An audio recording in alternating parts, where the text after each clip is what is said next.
you are on this very planet that Chukwokika Biafra created to his glory. We welcome you to another explosive exposition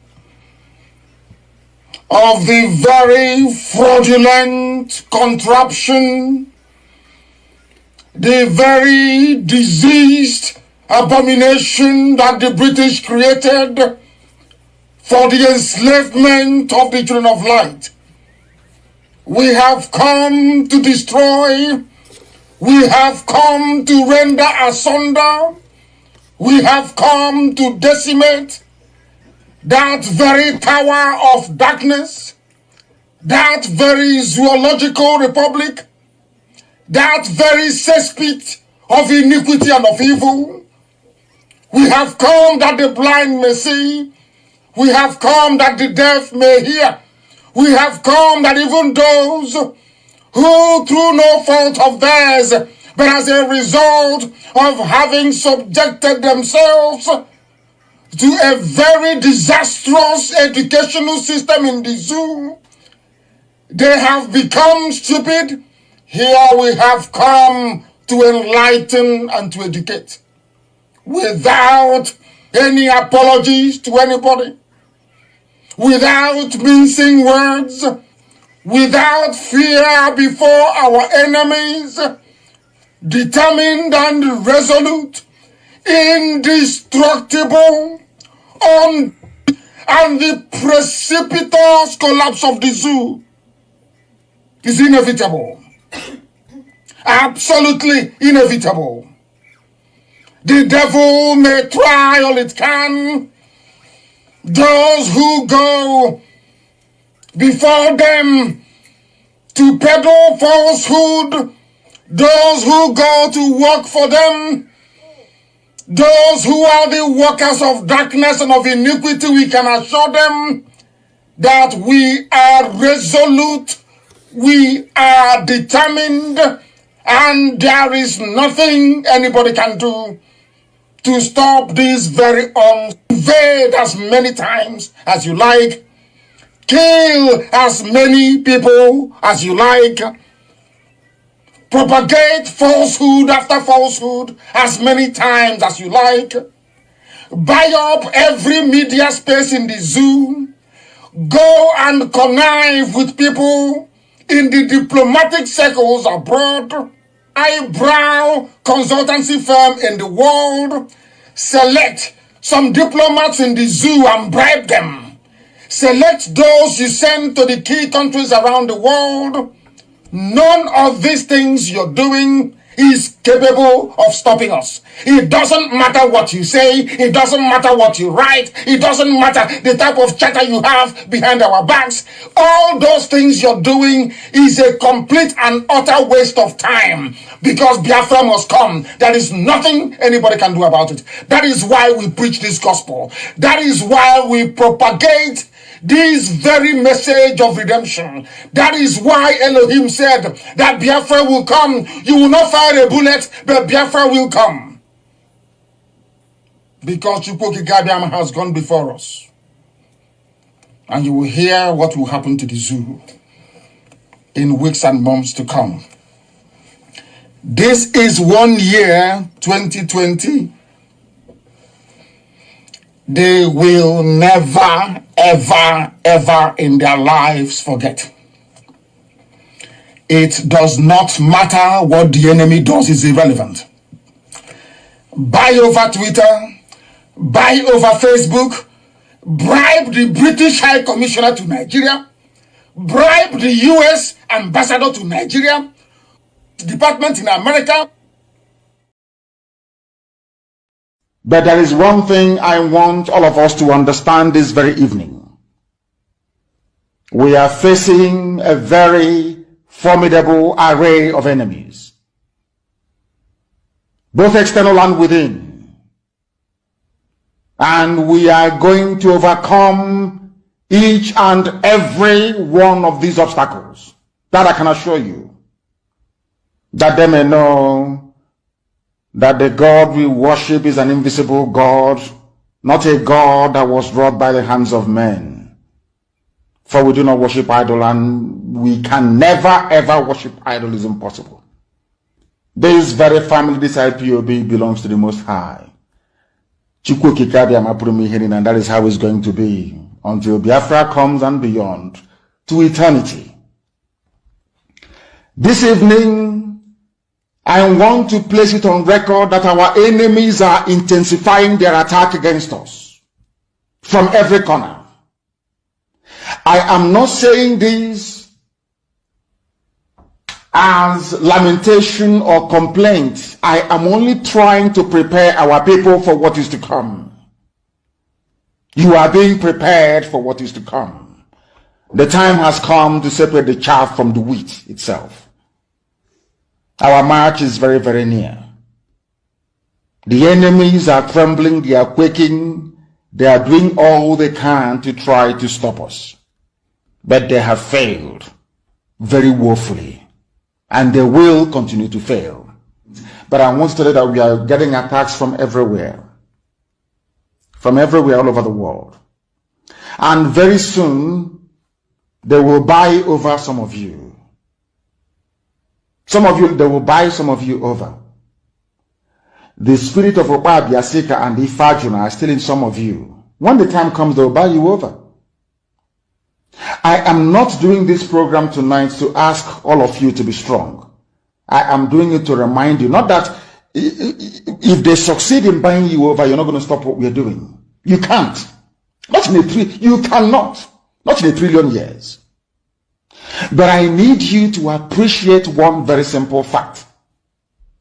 That at the end of this very race, everybody will testify that indeed Chukwukika Abiyama, the same God of Israel, of Abraham, Isaac, and Jacob, the same God of Ehiri in Aguleri, the same God of Umweri, the same God of Ora-Eri, the same God of Owe-Eri, the same God of Arochukwu. Not to be nobody, the true God, one true God. You will know that indeed, not only is he omnipotent, that same God is the owner of this very agitation. No human being can stop it. We have enemies, and we need to be very, very careful, both within and without. Very, very careful. The next 2 weeks will be very pivotal. Next 2 weeks will be very, very important in the life, or should I say, in this very mission that we have embarked upon. The devil will do everything. And you are going to watch spectacularly how we are going to destroy and shame the enemy. That at the end, every glory and adoration will belong to God and not to man. Now let us go and tell you what is happening that some of you do not understand. I want those of you who are hardcore, those who were chosen before you were born. There were some people who were chosen before they were born to agitate for Biafra restoration. This is a message for you. Those who from their mother's womb they were born to do this very work. You must be very, very strong. Because Biafra will open the eyes of black people all over the world. Because Biafra will mean that blacks from America, blacks from the Caribbean, from Southern America, they will all flood into Africa. It will be like the time that Yeshua was born. Biafra is like a light, a beacon. They will follow it. They will say, let us go and see what is happening there. That is what these neo-colonialists do not want. They don't want Biafra to come. I am telling our people so they understand.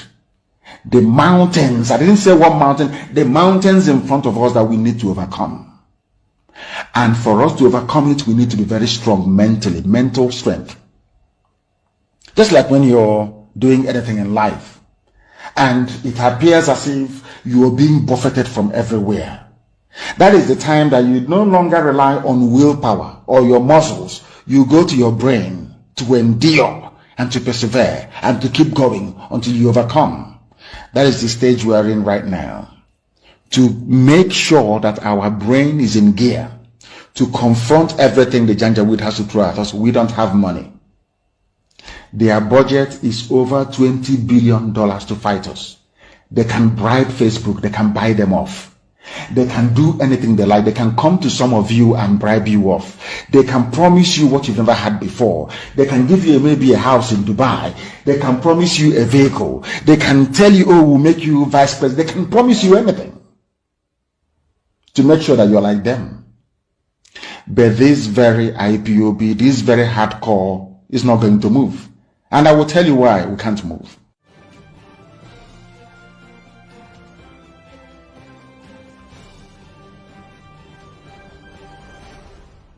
We have tried to live in Nigeria designed by Great Britain and handed to us.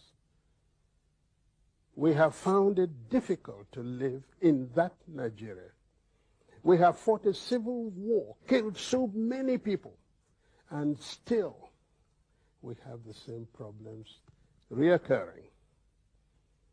Perhaps the time has come to revisit the very foundations of Nigeria. Nigeria is an evil entity, very, very satanic. You want to change the narrative. It's IPOB, they're the aggressors. I saw some women, was it yesterday?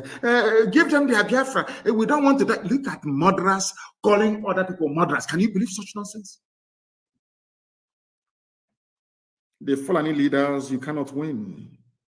You cannot defeat IPOB.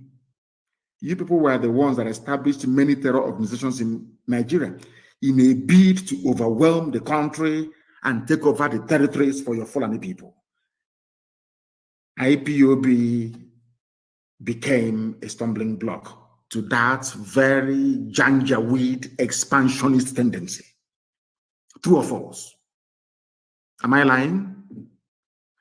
You were ruling Nigeria before, doing everything you like, controlling NMPC, controlling the seaport, customs, everywhere you ever. Now, finally, because you felt that you subdued everybody else, now you can now march on with your foot soldiers into the east, because you've taken over Yoruba land. Of course, I know that very well. You came and we said, no, you can't come into this land to take it.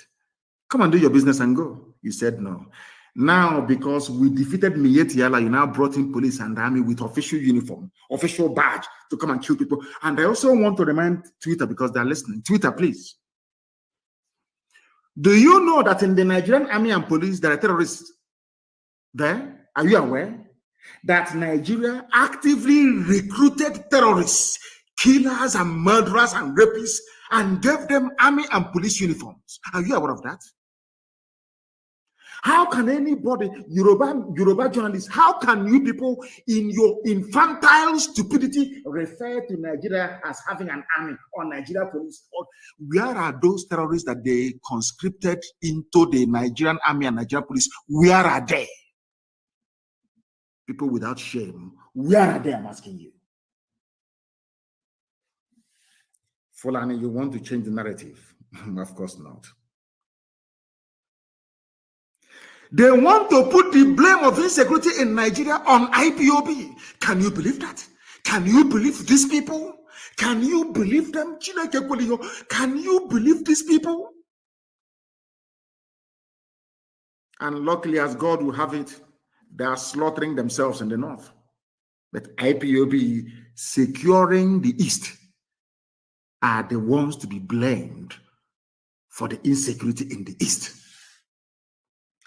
There is a clip I want everybody to play, please. Hope most of them opened his mouth and said, I invited the army to come into Olo. There was nothing happening. Fulani, the Hope most of them gave Fulani land in Olo to do Ruga, Fulani settlement. And we said no. We drove the Fulani murderers and terrorists away. Hope most of them are now invited his friends, his masters from the north, to bring in their army and heavy machinery into Olu to kill us. That was how all these things started. All of you, you have forgotten. Black people in this UG, black, you have all forgotten the Genesis. The same way that all of you that are blaming Boko Haram is a terrorist group, Boko Haram, what they're doing. But when Nigerian police were busy killing their leader and killing everybody else, all of you were just there drinking Fradununu.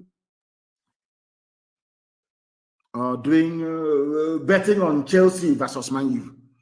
or Liverpool versus Man City. Nigeria army and police will go out and commit atrocity upon atrocity. All of you will be there, you keep quiet. Any day, those people out of anger rise up and retaliate. All of you baboons and monkeys will start writing rubbish. Do you know why? Because you have no conscience, you have no soul, you're a black person, you are the embodiment of evil. Is the truth. I don't care who bans whoever or whatever, I don't give a toss. I must preach the truth. Black people are wicked. By nature, very wicked people. That is why you forget the atrocities that your police and your army always commit. You forget. In a twinkle of an eye, you forget.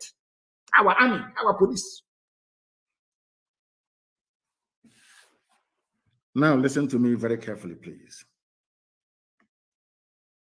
You are blaming ESN, whereas it is the same Fulani terrorists masquerading as headsmen that are responsible for orchestrating all the insecurity in and around Nigeria.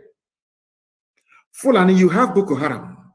Fulani, talking about insecurity in the east. Hey.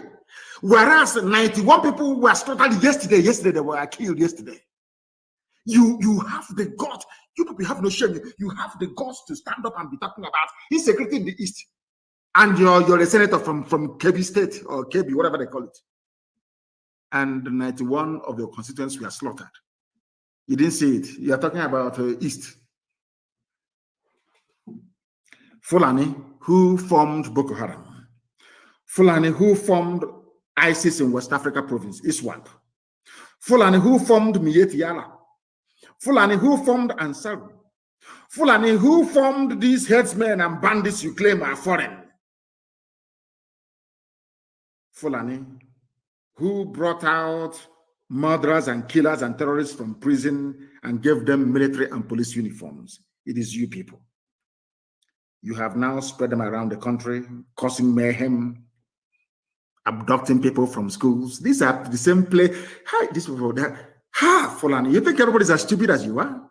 You go, you kidnap students from their schools in the north, you get ransom, you buy more arms, you embolden yourselves. You have the guts to conduct a live press conference talking about insecurity in the East. Don't people have shame? Anyway, you don't. Who are the bandits, or should I say terrorists, taking hostages of school children and demanding ransom? Are they not Miyetti Allah? Miyetti, the chief negotiator. Who are the people destroying farms, raping and killing their victims daily around Nigeria? Fulani. Fulani. You know what? How they manage to convince some of you is what I find astonishing, despite the overwhelming evidence. How they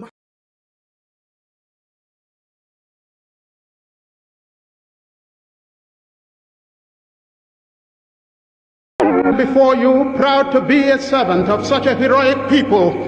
Today I stand before you to proclaim that our heroic youth in the various fronts have turned the tide of this war. They have smashed all enemy offensives directed at our destruction. In the air, they have destroyed systematically the sinews of Nigeria's military might. The Biafran Air Force, small as it is, has stopped the entire oil flow of Nigeria from the mainland west.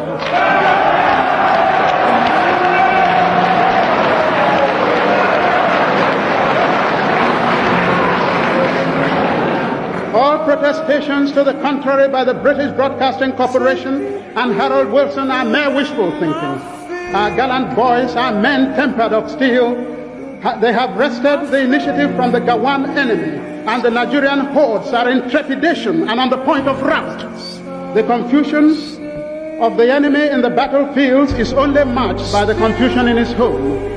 Fight on, brave boys, fight on, heroes of our fatherland. Pursue the enemy, harass him, destroy the invader. March on, brave boys, now that victory is in sight. March on and hasten the disintegration of the enemy already set in motion. March on, young men.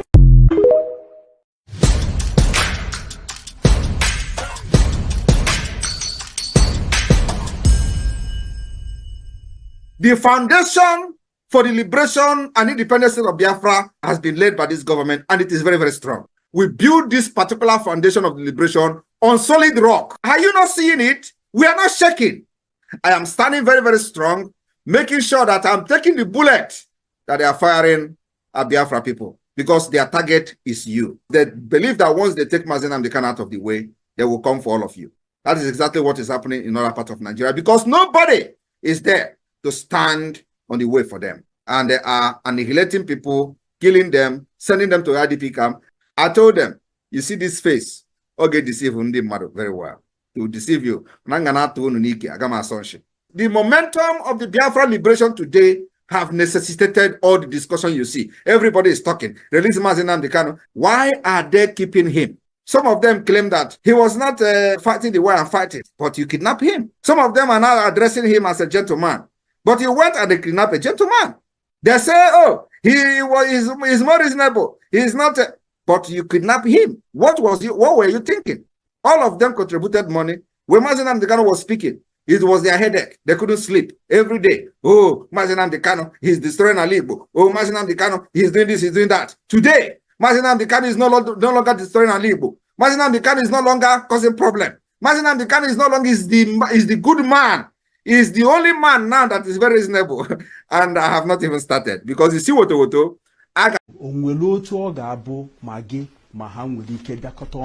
Ka akpa ihe ọfụma nwee nkwekọrịta otu a ga-esi gaa n'ihu. Ihe na-eme ndị be anyị wụ na ha na-aghọtachi anyị na-eme ọfụma.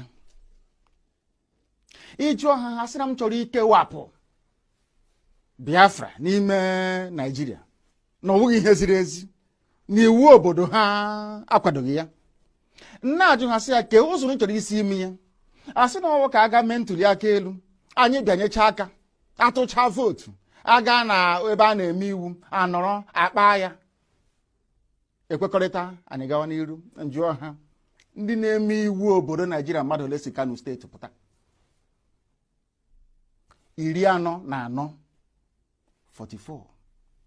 Ọ bụ mmadụ ole na-emekwe n'iwu a si Abia, Imo na Bayelsa pụta? Ha erughị sọsọ Kano steeti. Ọ bụzi ụzọ dị aṅaa ka ị ga-esi wee nweta ihe a ibu n'obi ebe ndị ọwa anyị na ha na-awụ nọchiri egwu agara agbachi ụzọ nọchi ebe niile? Efe adịghị, ụzọ adịghị. I tell you, you know me. I got advice you know, yeah. I tell you, you know me. Your friends they talk with you know me. You say all the story.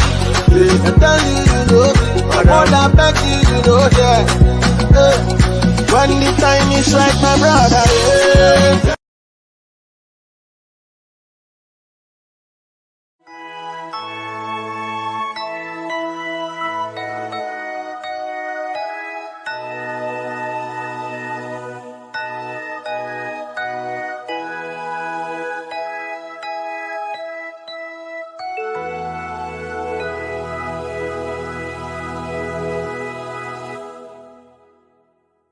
Land of the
anyị wee na-efe arụsị iwe were iwe gị na ọnụma gị wee bịa leta anyị ụmụ anyị wee na-anwụsị ụfọdụ nọ n'ụzọ ije ha anaghị alọta ụlọ ọzọ nne na nna wee na-ata ahụhụ wee na-ata ikikere eze nwaanyị kunie ka ọ gaa ubi gaa rụọ ọrụ Fulani chiri ehi bata ebe ala ihe niile n'iyi okwu ebepụ ya isi anyị bụ ka anyị kpọkwa onye nwe anyị n'ugwu Awụsa ahụ ejide anyị wee gbuo ihe ọbụla anyị mara aka n'ime ha si na ka ha aga n'ihu elekwa ọdụ ụgbọ mmiri n'igwe ọcha bụ ememiri agha nke dị na Kalaba otu aka ahụ anyị na-ala nsọ ebe Biafra bụ ndị kọstọm sokwenye anyị n'etiti anyị anọghị n'ime mmiri kama kọstọm juru ebe niile ha wee na-ata anyị ahụhụ anyị kwuo kwesịpụta anyị ka kpọchie anyị kwuo kwesịpụta anyị ka gbagbuo anyị onye nwe anyị na Chineke na nke bi n'igwe ọ bụ ụzọ dị anya ka isi wee hụ ndị iro anyị n'anya wee karịa ndị nke gị akwa anyị bụ ụmụ Chineke akwa ọba aha anyị ka anyị na-aza akwa ọba anyị nwe na-aza ike Chukwu akwa ọba anyị nwe na-aza amara Chineke akwa ọba anyị nwe na-aza Chisom akwa ọba anyị nwe na-aza Chizoba nna nke dị nsọ onye ime eluigwe dịka otu onye iro bi na anyị bụ ụmụ gị bịa ka iwe zọpụta anyị bịa ka iwe napụta anyị n'aka ajọ ihe bịa ka iwe lụọrọ anyị ọgụ bịa ka iwe tituo ozu ọ bụ okowa mgbe emilere Goliath Chineke nna nke igwe wee memire Fero sikwa otu a mee ka Fero gbagụzọ n'ihu ụmụ ndị IPOB ka o wee taa akwapụ iguni ọtọ ọzọ ị ga na-edu anyị n'ụzọ niile nke ezi omume ọ bụla adịghị na anyị na-aga ndagwurugwu onyinye ọnwụ ọ bụ gụ nwa bụ ekegere eluigwe n'ụwa onye ọbụla kere gị nweghị mmalite nweghị ọgwụgwụ kama anyị onwe anyị bụ anọkpa ahụ ofu ụbọchị anyị ga-anwụ n'ezie kama marakwa na ogbu gị na-anọgide bụ ego mgbe ebighị ebi ọ bụ ya mere anyị ji were gị n'anya isi anyị wee na-asị nna nke dị nsọ bịa ka iwe egosi anyị Biafra na ndụ na-abụghị n'ọnwụ bịa ka iwe mee ka ebe gị na amara gị wee kpuchiri anyị ka uwe bịa ka iwe zọpụta ndị nke gị bịa ka iwe mee ka Biafra wee bịa ka anyị na-ewetụta na nsọpụrụ na ịja mma site n'aha gị onye bụ Chukwu nke abịa ma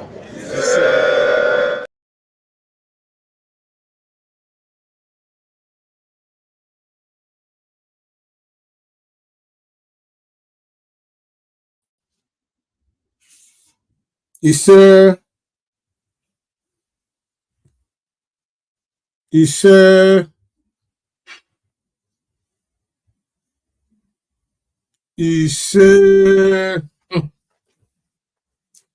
Yes, good evening, dear friends. I welcome each and every one of you. I welcome you all to this program here on this platform, IPOB Western Cape Media TV. I said to you, welcome, dear friends, lovers of freedom. Wherever you are this evening, joining us live here on this platform, I say to you, welcome. May Chukwu be with you all. I thank you for being part of this program this evening. As you have seated in your various locations this evening, I would like you to share this program, share it in all the platforms where you belong. Share it in your WhatsApp groups, your village WhatsApp groups. Share it on your Facebook. Share it on your YouTube page. Share it everywhere. Then invite people, invite your friends, invite your family, invite your neighbors, and all lovers of freedom that reside wherever you are living. This is IPOB Western Cape Media TV, one of the best platform available for us, IPOB, in this time. Here we do not engage in propaganda. We don't engage ourselves in frivolity, things that does not matter. We do not engage in name callings. We do not engage in saga. We do not engage in character assassinations and so on and so forth. Here we concentrated strictly on the preachings and message of Biafra. That is the reason we are here. We can never be distracted, and we will never give anybody the opportunity nor the space to distract us. We are serious people. That is why we have this channel. We have this platform. We are serious people, very serious people. Looking at how things have been done lately in IPOB, after looking at how things started to go down, everybody has left what is relevant and start chasing after what is irrelevant. Then we chose to come at this critical point in our history so that the job, so that the work, so that the effort, the sweat, the blood of Mazi Nnamdi Kanu and all heroes of this struggle will never be in vain. That is the reason we are here.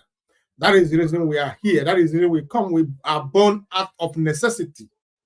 We must be here at this point in time. And I believe that we are doing exactly that job that we were created to do. We cannot leave this job for unserious people. Yes. We believe in Mazi Nnamdi Kanu. We believe in all the job that he has done so far. And we continue to follow his footsteps. And we refuse to be distracted. That is what made us different. That is why we are different from others. That is why IPOB, Western Cape Media TV, is a force to be reckoned with. Yes. You may not like us. Some people may not like us because we speak the truth. What shall we do if we stop saying the truth? Like I always said, we are not afraid to speak the truth. We are not afraid of the consequences of speaking the truth. We are only afraid for our failures to speak the truth. Any day we stop speaking the truth, from that day our life be in danger. Truth is what brought us at this point where we are. We are truthful people. We shall continue to follow that which is right, and we shall continue to do that which is right. We shall continue to speak the truth at all times, not minding how you may feel. The truth is that we must speak the truth. And one of the truth is that Biafra must come. Like Mazi Nnamdi Kanu have said, Biafra must come. It doesn't matter what you do. It doesn't matter what you say. It doesn't matter how many people you buy. It doesn't matter how many people you disappeared. It doesn't matter how many people you raped. It doesn't matter how many people you embarrassed, disgraced, or put away in prison. All these things can never stop us from doing that which we are born to do. We are here to restore Biafra. And we can never allow anything to stop that. It is our destiny, and we are willing to fulfill this destiny. We are not afraid. That is one thing I want you to know. We shall continue to say, we shall continue to speak the truth at all times, like I always said. So I welcome you to this program this evening, fellow Biafrans, IPOB, worldwide lovers of freedom, wherever you are watching me from this evening. I say to you, welcome. If you have not shared the program, I want you to share the program immediately. Like the program, comment on this program. It is necessary. We need you to comment. We need you to like. We need you to share. These are three things that is very, very important to us. If you can do them, we appreciate. So I welcome you to this program here on this platform this evening. In case this is your first time joining us, this is IPOB Western Cape Media TV. Here, we speak nothing but the truth. We are without fear nor favor. We are fearless before our enemies. We are not here to represent any individual, but to represent and to defend our fatherland, Biafra. Because for us, it is Biafra today, tomorrow, and forever. If you are offended by our resolve, we have no apologies for that. Mazi Nnamdi Kanu is the leader of the indigenous of Biafra worldwide, IPOB, and his position is incontestable. IPOB is here to restore Biafra, and we are not going to be swayed until Biafra is restored. I welcome you to this program this evening, to IPOB Western Cape Media TV, saying it the way it is. We say it the way it is because truth is our hallmark. Truth is our hallmark. It runs in our blood. I want you to know that we are live in all our social media handles. We are live on our YouTube page, IPOB Western Cape Media TV. We are live on our X, formerly Twitter, IPOB Western Cape Media TV. We are also live on our free Facebook page, IPOB Western Cape Media TV. And also, our WhatsApp line is open. You can call in during the program and make your contribution. I want you to know that you that are here this evening, we are very, very appreciative. We appreciate you. We will never take your presence or your support for granted. We need people, because a lot of things has gone wrong. And this is one of the platforms that is still available, where we are trying our best to make sure that everything remains, or rather returns to normal. So many people has fallen, just like Mazi Nnamdi Kanu said. So many people has fallen because the spirit of Ifajuna and the Okabe Sikia are still in some of them. They could not withstand the pressure. They could not withstand the shaking. So they fell along the way. And that is why I am grateful to you that have stayed, that is still in this struggle. I am so appreciative. I am so happy that you are still fighting. There are a lot of people who are still fighting in this battle. We are fighting because we can never stop until we get to the point of restoring Biafra. That is the goal. That is the target. So many people has come out to display their ignorance. So many people has come out to regret. They have come out to confess. As I will proving to you this evening, they have come out to confess that they regret joining this struggle. You that is watching me this evening, are you regretting being part of this struggle? I know you are not regretting. If you are, you won't be here. So I want you to know that in this part of the world, we are very, very serious.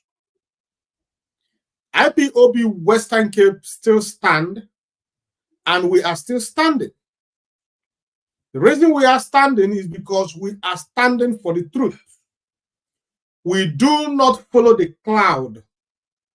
We follow the truth. As you know, truth is unpopular.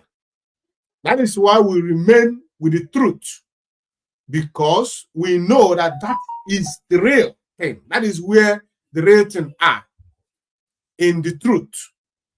Because without the truth, we can never restore Biafra.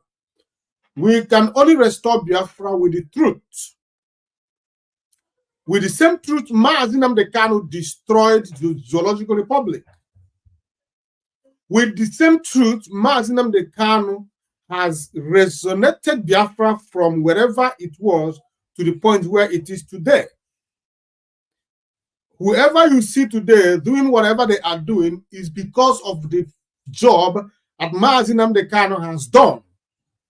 The likes of Mazi Simon Ekpa, the Prime Minister of the Biafra Republic Government in Exile, it's because of Mazi Nnamdi Kanu that he is where he is, doing what he is doing today. So I want you to know that irrespective of the situation we are facing today, we will never regret being part of this struggle. In fact, we are very, very happy. We are proud of being part of this generation that is fighting for the restoration of Biafra. Before I continue, I bring greetings to you, my people, my comrades, Biafrans all over the world, wherever you are watching from this evening. From my coordinator, Mazi Innocent Talia. Mazi Innocent Talia is the IPOB Western Cape Zone Coordinator. Mazi Innocent Talia is the one who has been working assiduously day and night, making sure that IPOB Western Cape Zone stands strong behind Mazi Nnamdi Kanu. Mazi Innocent Talia was and is appointed by Mazi Nnamdi Kanu himself.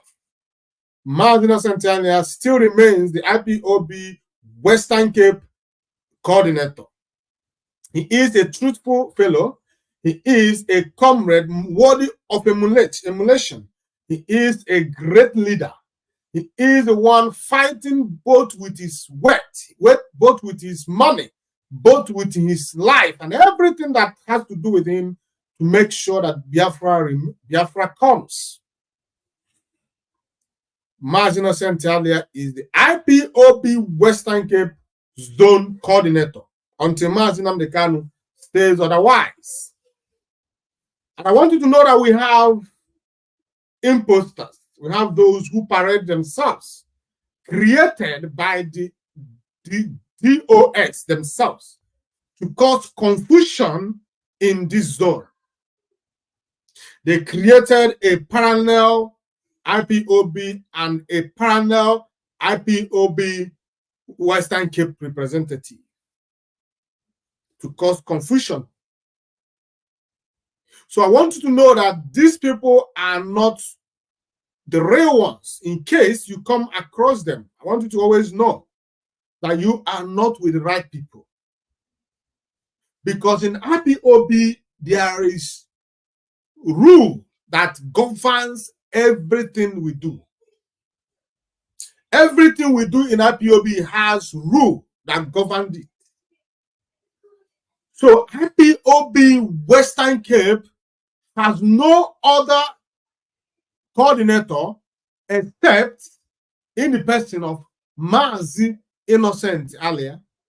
He still remains the IPOB Western Cape coordinator. I want you to be very, very attentive so you can understand what I'm saying this evening. If you come across any other person, disregard such person. He is not just a thief, but a criminal. He is a scammer and he is an imposter. Be wary of this person. I bring greetings to you from the coordinators that we have in this zone, IPOB Western Cape zone. I'm also bringing greetings to you from the executive of this zone. Men are working, I can assure you, assiduously Men are doing everything necessary to see that IPOB succeed in this part of the world. Every other families of IPOB around the world has been hit hardly. So many of them has fallen off the cliff. But here in this zone, we are still standing very strong, standing with the IPOB code of conduct. Because without IPOB code of conduct, we cannot do anything. The reason we are resolute, the reason we are still strong is because we are standing strongly with the IPOB code of conduct. And I want you to know, whenever you stand with the IPOB code of conduct, you are standing with Mazi Nnamdi Kanu. There is no other way around it. And I didn't say IPOB code of moral conduct. Please. You know these people are in the business of bringing confusion into the family. The same way they created a parallel account in IPOB, created parallel coordinators, created parallel IPOB, everything they created double of it. Now they have created what they called IPOB Code of Moral Conduct. I want you to know that. I am not referring to that. I refer to IPOB Code of Conduct given to us by Mazi Nnamdi Kanu himself. That is the weapon we have in this zone. That is the weapon we are using to conquer our enemies. Every threat that has come our way, we have always conquered them because we are going with IPOB Code of Conduct. And we are standing with Mazi Nnamdi Kanu in every ramification. We can never do anything without consulting the IPOB Code of Conduct. As long as we are in the right with IPOB Code of Conduct, we give no, we don't care. We don't give a damn. As long as we are in the right, in agreement with IPOB Code of Conduct, we do not give a damn what you feel or how you feel or what you may think.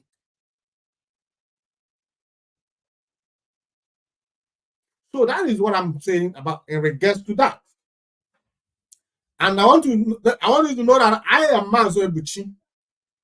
That is who I am. Mazo Ebuchi is my name. I am your host. By the special grace of Chukwu Ikadamapimi, I am the Parklands Unit Coordinator. I say to you, fellow Biafrans, good morning, good afternoon, good evening, good night. To some of you, depend where you are watching from this evening.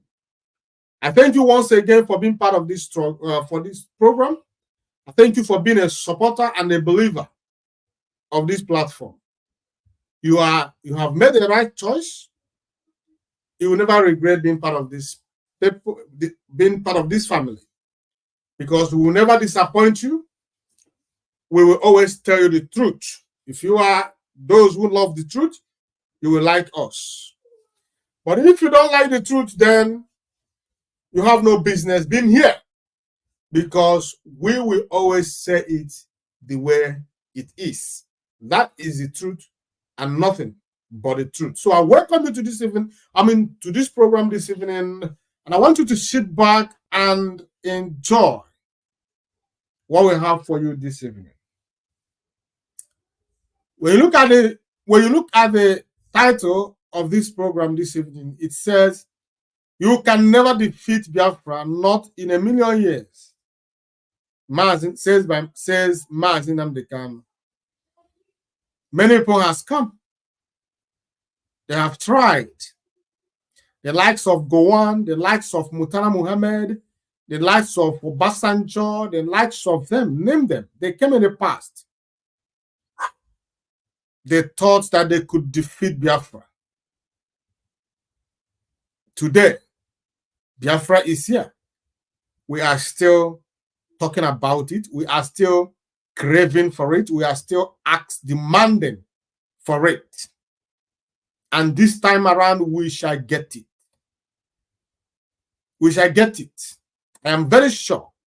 Looking at the type and the personalities, the sound minds people, the intellectuals, the seriousness of the people who have come, the men, I didn't say boys, men that have joined the struggle of late, it gives me confidence and belief that Biafra is here.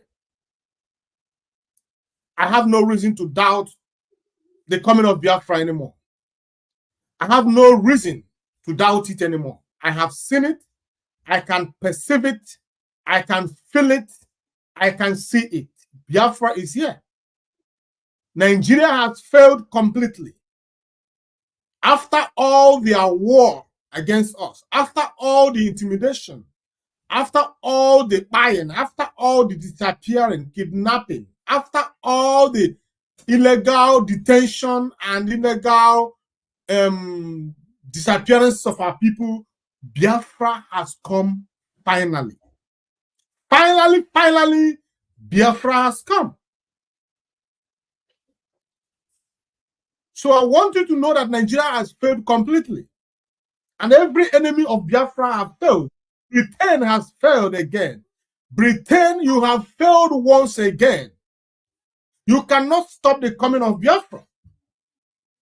You have seen it that the Biafra is here. You went and kidnapped Mazi Nnamdi Kanu with the help of Kenya, thinking that by doing so you can kill the ideology, you can stop the quest, the drive, the hunger for freedom. Today it is it has dawned on you and your criminals, your fellow criminals, that you cannot stop Biafra. Biafra did not start with Mazi Nnamdi Kanu, and Biafra will never stop with Mazi Nnamdi Kanu. Biafra will continue to live. It will outlive Mazi Nnamdi Kanu. It will outlive every one of us that are alive today. Ojukwu is dead and gone. Biafra is still here. So shall every one of us shall die someday and go, and Biafra will still remain. So if that is the case, how then do you think that you can stop Biafra by kidnapping just one man, Mazi Nnamdi Kanu? Don't you see that Britain and Nigeria are not reasonable at all? They are not calculative. They don't know how to fight this battle. They think that everything is about intimidation, intimidate them. No. All we are saying is that we do not want to be part of Nigeria. There is reason for that. The Nigerian government and British authorities are not even talking about the reason for the agitation, for the reason for us asking for Biafra. They just want to stop us by all means. They want to silence us. How many people can you stop? You can never defeat Biafra, not in a million years, says the prophet Mazi Nnamdi Kanu.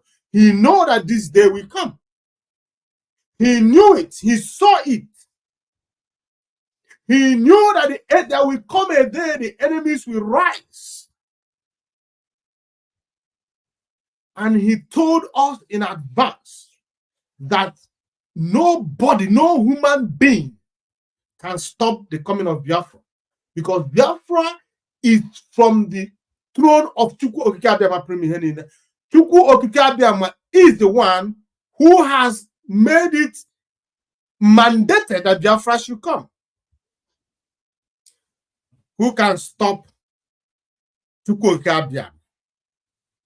If you can stop him, then you can stop Biafra. But it has been proven beyond every reasonable doubt that nobody can stop Chukwu Okike Abiama, and therefore nobody can stop Biafra from coming. That is the message this evening. Well, all of you are, if you are not in the news, or if you are in social media, you you would have been looking at or seen how things has been happening in our land. Nigerian government has flooded our land with the terrorists in uniform. They have stationed their terror camp, or rather what's it called? Roadblocks in every junction in our land, intimidating and embarrassing our children, our mothers, and our fathers. The other day, our women have to come out on the media to call and beg that Nigeria should at least give them a breathing space. As I'll be reading to you this evening, the kind of embarrassment going on in our land today, you can never see it in any other part of the country. The amount of roadblocks, terrorist roadblocks in our land today, you can never see it anywhere in the other part of Nigeria. Remember, in Biafra land, there is no terrorist organization, no Boko Haram, no ISWAP, no Fulani bandits, no what's it called, herdsmen, and other Fulani terrorist organizations. You can't find one in our land, but we are being besieged. We have been under siege by Nigerian government. They have stationed their terror roadblocks, stationed their terrorists in every part of one of them. And in these roadblocks, a kilometer away from all these terrorist roadblocks in our land, the kidnappings are going on. Our women will come, they will embarrass them, ask them to step down from the buses or from their cars and walk on their foot to go pass their roadblock or something like that before they can now embark on the journey again. Something you can never find anywhere in other part of the country, but it is going on happening in our land today. The only place you see these things going on is a place where there is war. If there is a war in any territory or country, that is where you see this kind of treatment being meted on the people. Now, what you should ask yourself is, are Nigeria at war? Is Nigeria at war with Biafra? If Nigeria is at war with Biafra, who declared the war? Who declared this war? If Nigeria is at war with Biafra, who then declared the war that made them to flood our land with their terrorist uniform, embarrassing and harassing our mothers, our children, and our aged parents? To the extent that today our women has to come out and cry in the media, to cry for help in the media. It is serious. The embarrassment is serious. And you know what? According to the Nigerian terrorist government, they did all these things to stop the kidnapping that is going on in the whole Nigeria. And what you ask yourself is, has the kidnapping stopped? No. Instead, the kidnapping is getting worse by the day. They keep kidnapping our people, taking ransom from them.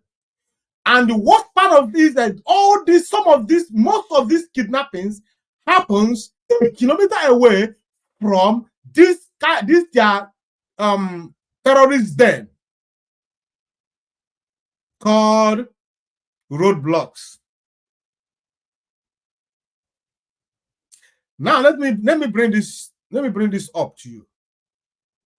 I want to bring this news to you now. So you don't say that, oh, Mazo Ebuchi is lying. Like I told you, we don't lie. We have no reason to do so. We have no reason to lie. This news broke by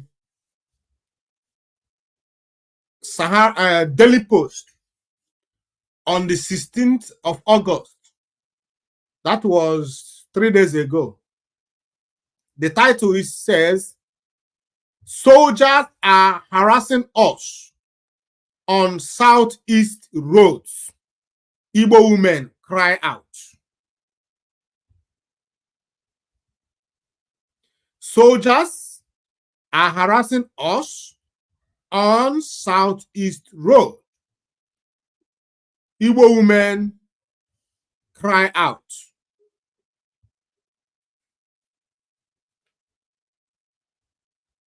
Igbo women, under the edges of the Igbo Women Assembly, IWA,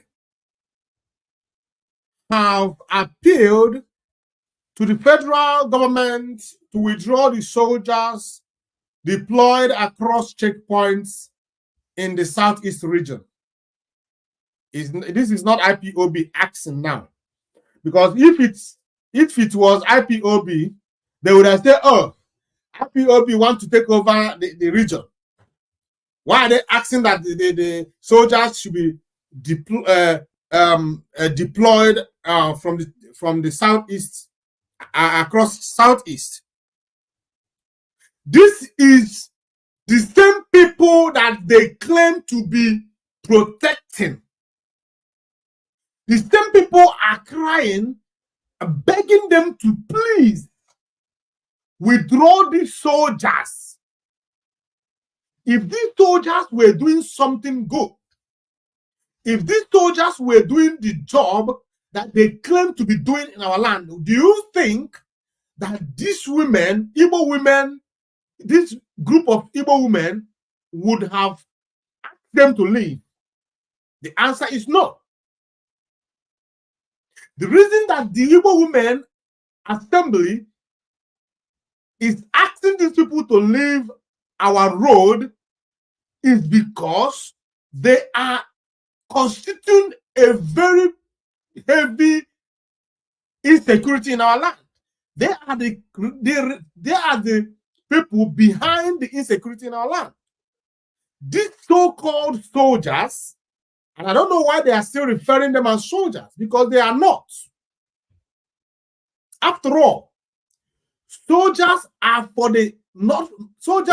for the internal matters. Soldiers are meant for the external matters. So if there is no war in Nigeria, and we are not in military rule, we are in quote unquote democratic rule. So if we are on democratic rule in Zoological Republic, what are the soldiers doing on the streets of Biafra land? What are they doing there? They should be in the borders protecting the zoo against the invading terrorists from the Sahel region of Africa. They should be in their barracks.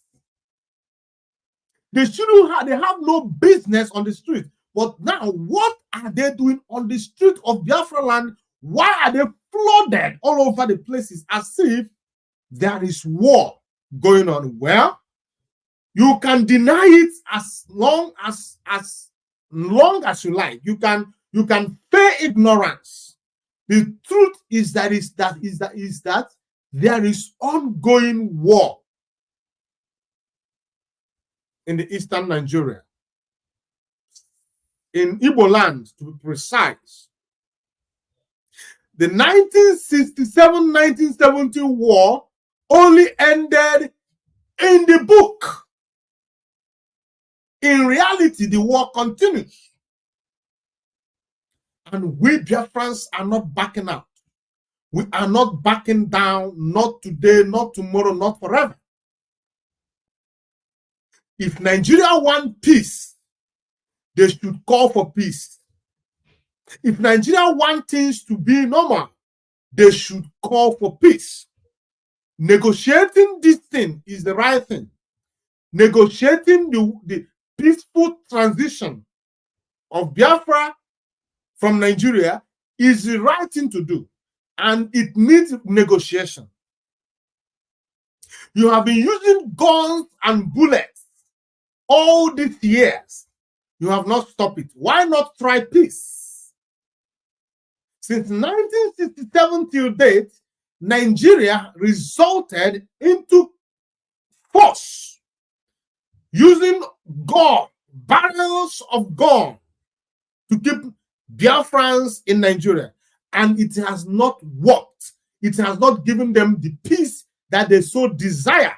Why not try peace? Why not try, why not try peaceful means of resolving this age-long demand from Biafrans and see how far you can go? But rather, you chose to flood our land with your terrorists from Sahel regions, which with the so-called repentant terrorists, which you have conscripted into Nigerian military and sent them down into our land, in Biafra land, to harass, to embarrass, to buy, and to cause havoc in our region. And you think that we shall continue to fold our hands and watch you buy our young men, watch you defile our young women, watch you disappear our youths, watch you embarrass and harass our mothers and our aged parents? Do you think that we are that coward? Do you think that we shall remain in our shell while you continue carrying out this terrorism against our people? It is not done anywhere. It can never be done. It is not a crime for us to defend ourselves.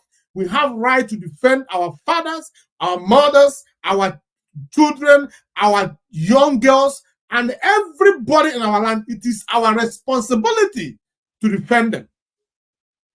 And I think we are doing it in a very rightful way. Encroaching not in another man's right. Breaking no international and local laws. What we do is what every right-thinking individual that found themselves in our position will do. Defend your father, defend your mother, defend your children, defend your wife, defend your sister, and defend your properties. That is what we are doing today. Nobody can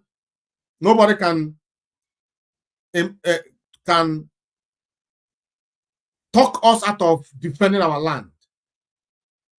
So I will continue to read. There, they said the soldiers are constituting more problems rather than solving them, adding that they are more interested in extorting money from motorists and harassing commuters against what they were assigned to do. Remember, this in the book, they are there to stop insecurity. The same insecurity that they themselves created in our land. Because as far as we are concerned, there is no insecurity going on in the southeast. We have no terrorists in our land. So where is insecurity coming from? The insecurity you see in our land today was brought by Hope Uzodinjo, the Imo State administrator.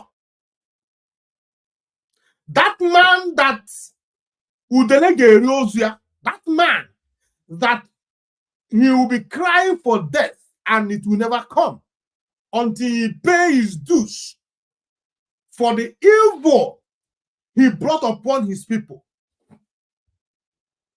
Hope Uzodinma is a vampire. Hope Uzodinma hates Igbo land. He hates Igbo people and he hates everything Igbo. Hope Uzodinma wants to be a house nigger. Hope Uzodinma, through his help, created this fake insecurity today. Our people are being by in our thousands because of that. Hope Uzodinma have fired so many people trying to please his paymasters. Today, they have brought terrorists in our land in the name of coming to stop the same insecurity they themselves created. Now, for you to know that they are not there for the so-called insecurity, but for extortion of our people. They extort from our aged women. They extort from our youth. They extort from every human being plying the road. You cannot cross their so-called, what's it called again? Roadblocks without being extorted after passing through embarrassment, series of embarrassment from them. Now let us go and see what the women are talking about. The Igbo women noted with regret the humiliation of commuters on the road by forcing them to disembark from their vehicles and cross checkpoints on foot before rejoining their vehicles. Did you see that? That is the humiliation.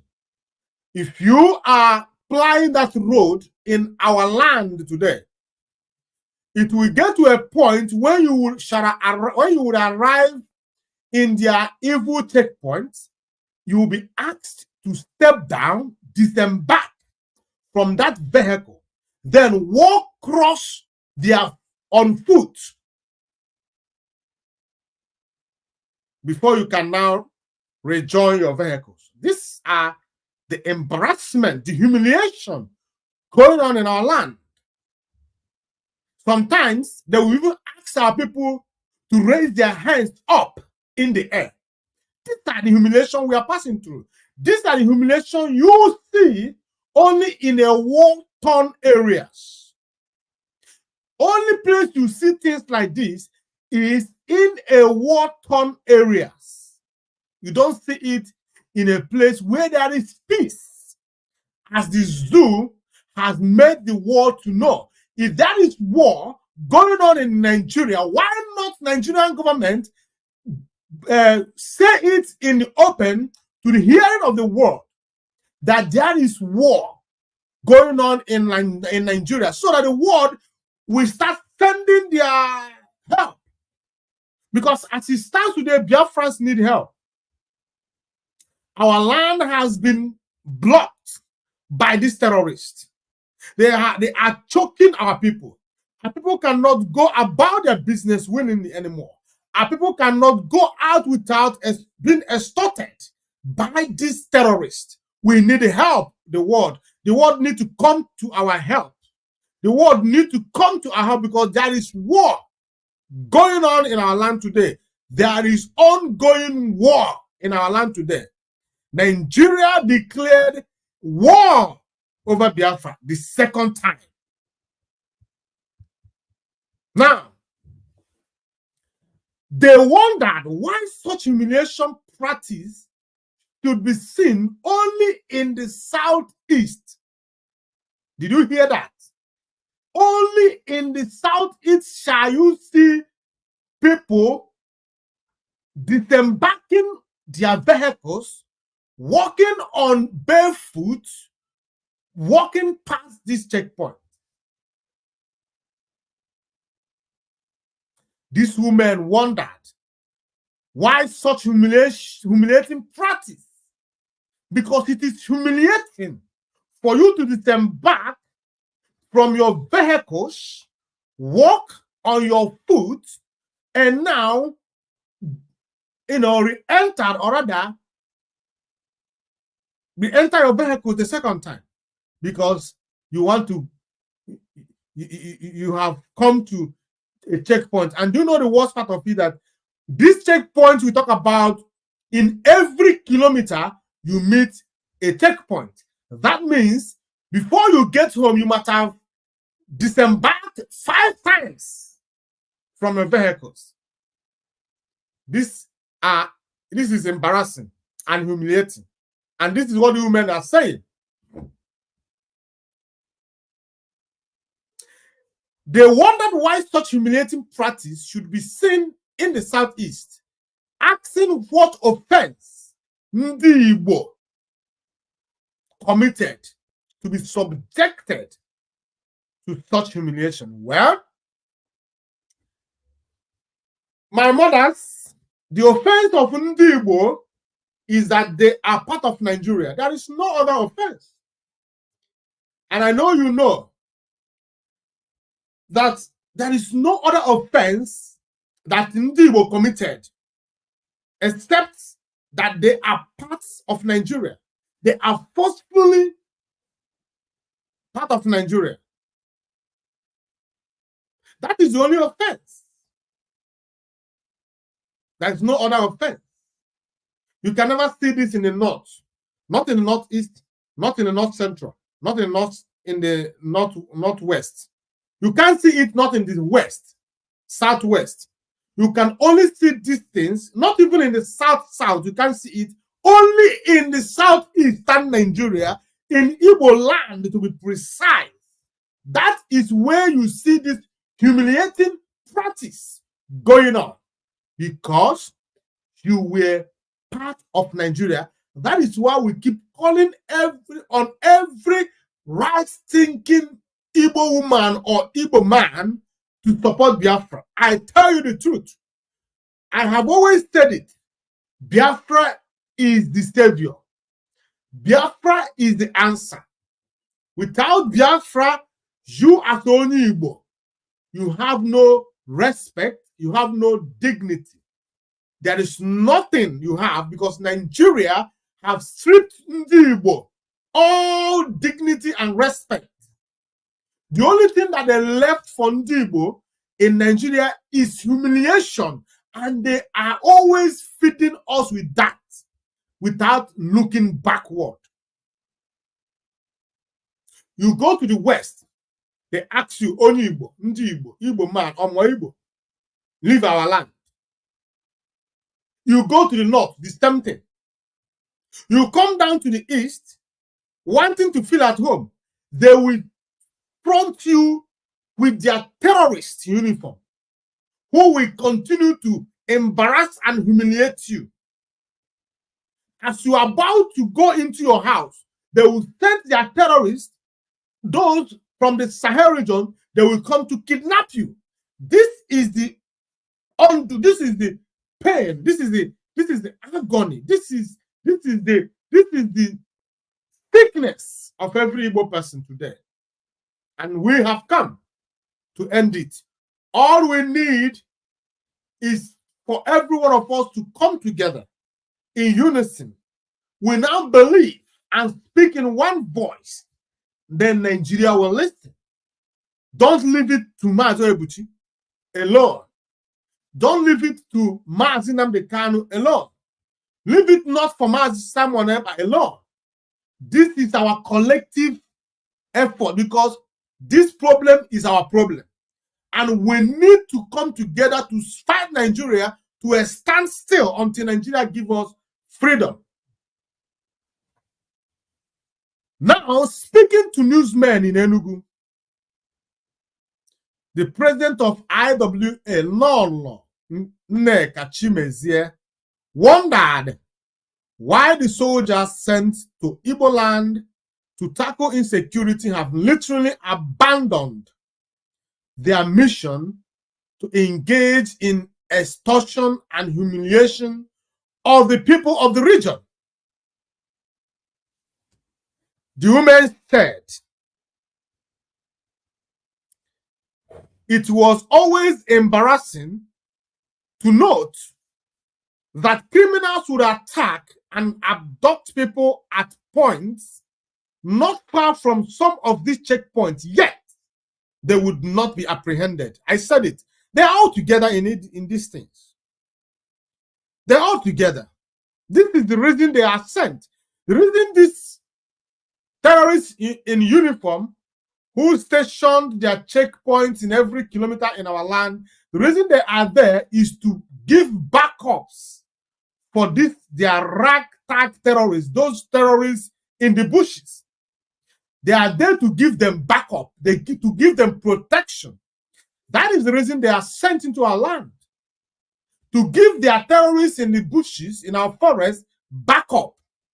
You can hear, you can see these women questioning, complaining that behind these terrorist checkpoints, the terrorists in the forest kidnap our people unapprehended. They will come out from the bushes, from the forest of our land, kidnap our people, and still went back to the same bushes. And this so-called terrorist uniform will never apprehend them. My people, haven't you seen that these people are working together? They are in this together. This is their job. They share the money. They share the proceeds together. So these two men have to do the right thing. They have to tell the world that it is better for them in Biafra than in Nigeria. Because if you continue to speak in parables, Nigeria will never listen to you. You have to come out open and say, Biafra is the solution. Now I will continue finally. Since they have failed to secure the people they were asked to protect, we demand that the federal government withdraw them immediately. Police should be encouraged to protect the people as they are more approachable than soldiers who are always harsh on the people, irrespective of age. Lolo Chimezie said, did you hear that? It is not that they are, it is all, they are, you know, it is not that they are not approachable. Like I've said before, what is the duty of soldiers in a society? What is their duties? The duties of soldiers in a society is to protect the borders of the land. Like I've made references here in South Africa where I live. I have never seen a soldier in South Africa, and the few times I've seen them going to work, I've never seen any one of them with a gun, not talk of AK-47. I have never seen a soldier in South Africa stopping a moving vehicle and searching or questioning. In fact, here, soldiers don't speak to civilians. They are always on their own. They are always very, very approachable. When they want to talk to you, they will give you a maximum respect talking to you. They will say to you, ma'am, sir, all this stuff. But in Zoological Republic, reverse is the case. They want you to fall down and worship them. Why they keep embarrassing and humiliating you? They do not have any reason being on the street of Biafra. Why are they there? If not to buy and to destroy our people.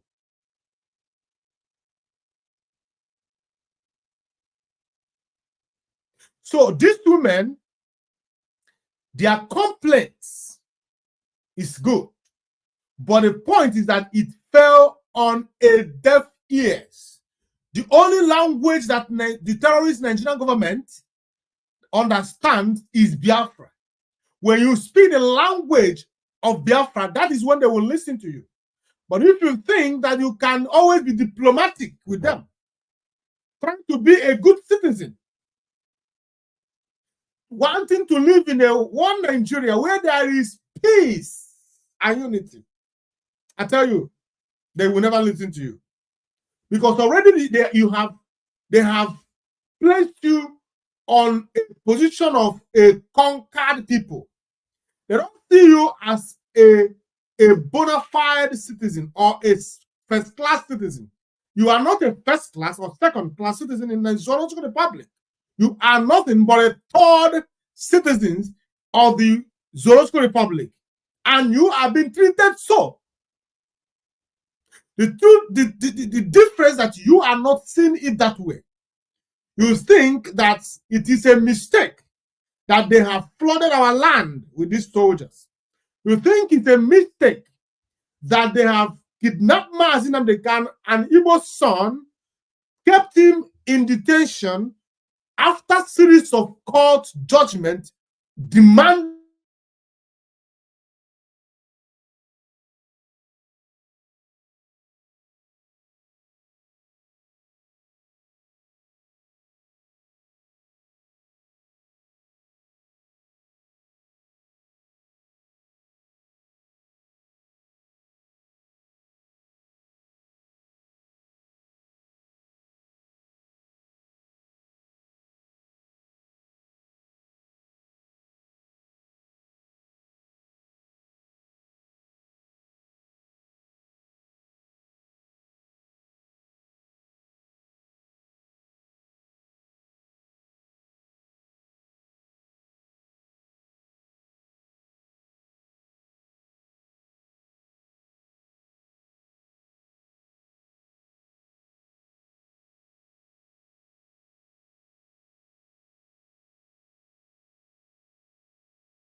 Wow.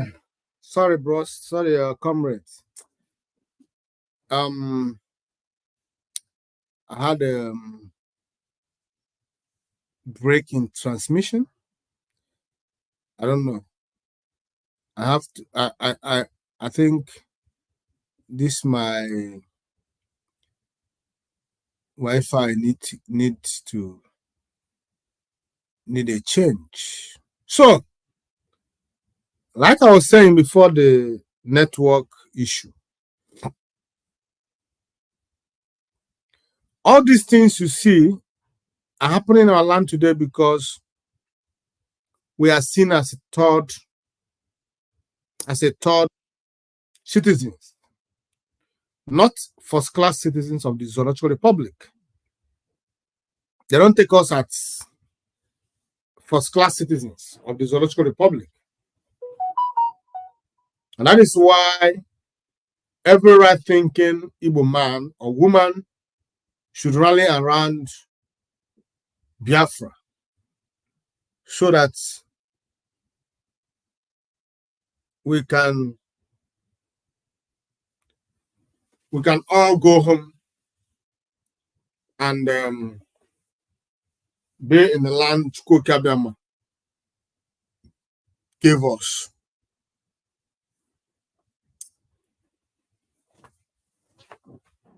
Now, there's another news that I would like us to look into as well. This one is from one of those who think that they can destroy IPOB.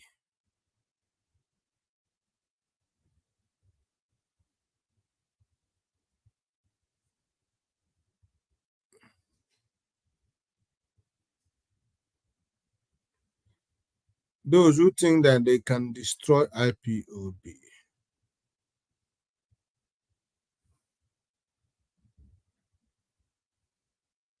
This Umar talks, the ordinary president. I hear say our past leader don't sell our crude oil up front. Nigeria no get crude oil to sell to Dangote again. Me too, I hear that thing. Say all this money where they borrow during Buhari time, they use our crude oil where we never produce, give them as a security to collect the money up front. That's what I hear. Okay. Hello, good morning. Good morning, President. Yes, sir. It's not a rumor. Oh, it's not a rumor. Yeah, they sold it. It was a swap bid done by Mele Kyari. This same Mele Kyari. $3 billion. $3 billion. $3 billion. And they still apply again.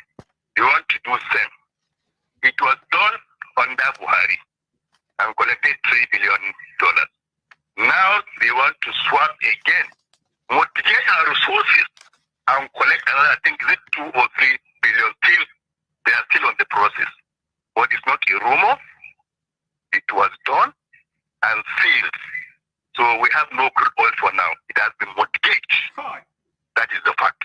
So it's not a rumor. Thank you very much. Make we appreciate elder statesman.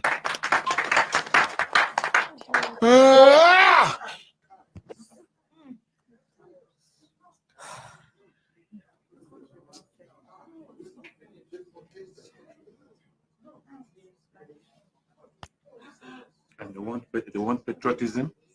They want us to be patriotic, hungry people to be patriotic. Yes, we will be patriotic. We will be. We will continue to be patriotic. Please. A hungry man, my ordinary president. We will continue to be patriotic. Please. Please. We will continue to be patriotic. Nothing will affect our patriotism. We will. We will deal with them. But we will continue to be patriotic. Please.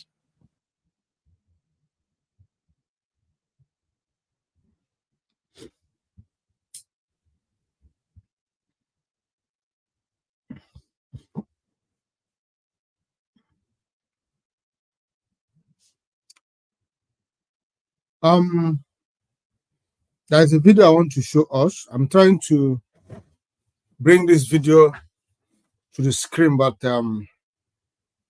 it's not working. So I'm going to show you this video through my phone so you can see what our people are going through on a daily basis. We'll talk about the atrocities of Nigerian government in our land. Some people think we are overrating it. In fact, we are not reporting it the way we should. The way we report it is not enough.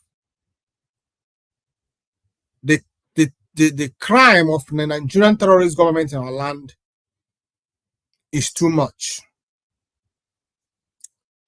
We cannot report it enough. There is nobody that can report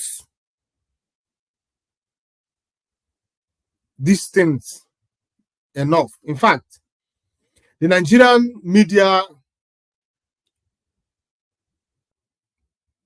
is not even helping the matters at all. They don't report it. There's a video that was going viral today. And I think every one of us might have come across that video where Nigerian government terrorist soldiers went to someone's house where he was hosting his friends and family to celebrate the new birth, the twins that Chukwu Okabiama blessed him with. The terrorist Nigerian government went direct there. As they came there, they disrupt the event, as if that was not enough. They set the house, the building on fire. As if that is not enough, they set the DJ equipments, the speakers and everything on fire. They set the, what is it called? The canopy on fire. They broke the plastic chairs. Then they went behind, pour away the food, throw away all the food that was cooked to entertain the visitors. They went to the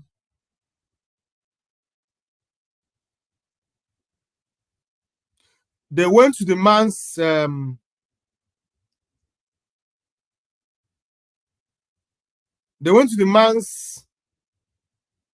house where he stored drinks,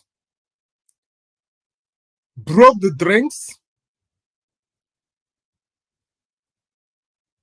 packed the ones they could,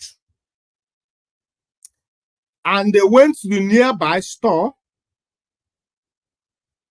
where a lady is selling provision stores. They went there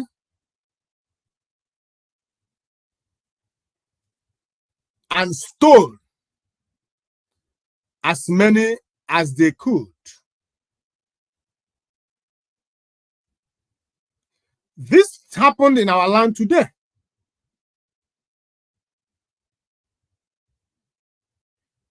What I'm narrating to you happened today in our land, and I will be showing you short clip of it, not all the clips. You can now go to the media and search for the full videos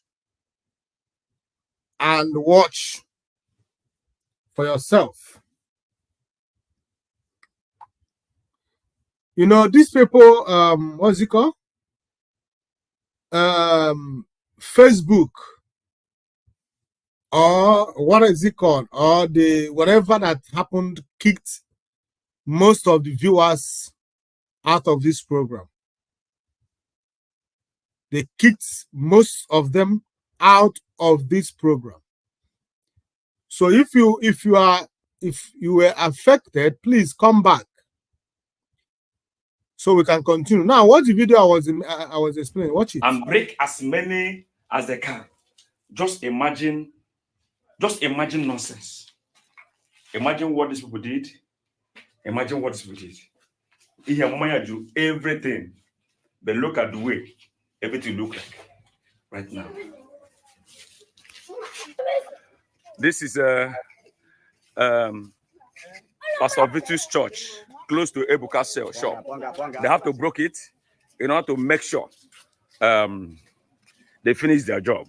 This is Ebuka shop here. This is the shop, the church, they broken. Pastor Vitus shop. Yeah. Yes, this is the place I'm talking. Like as I've just showed you the office, the shop where he sells drinks. Where he sells drinks, that's where I'm coming out from right now.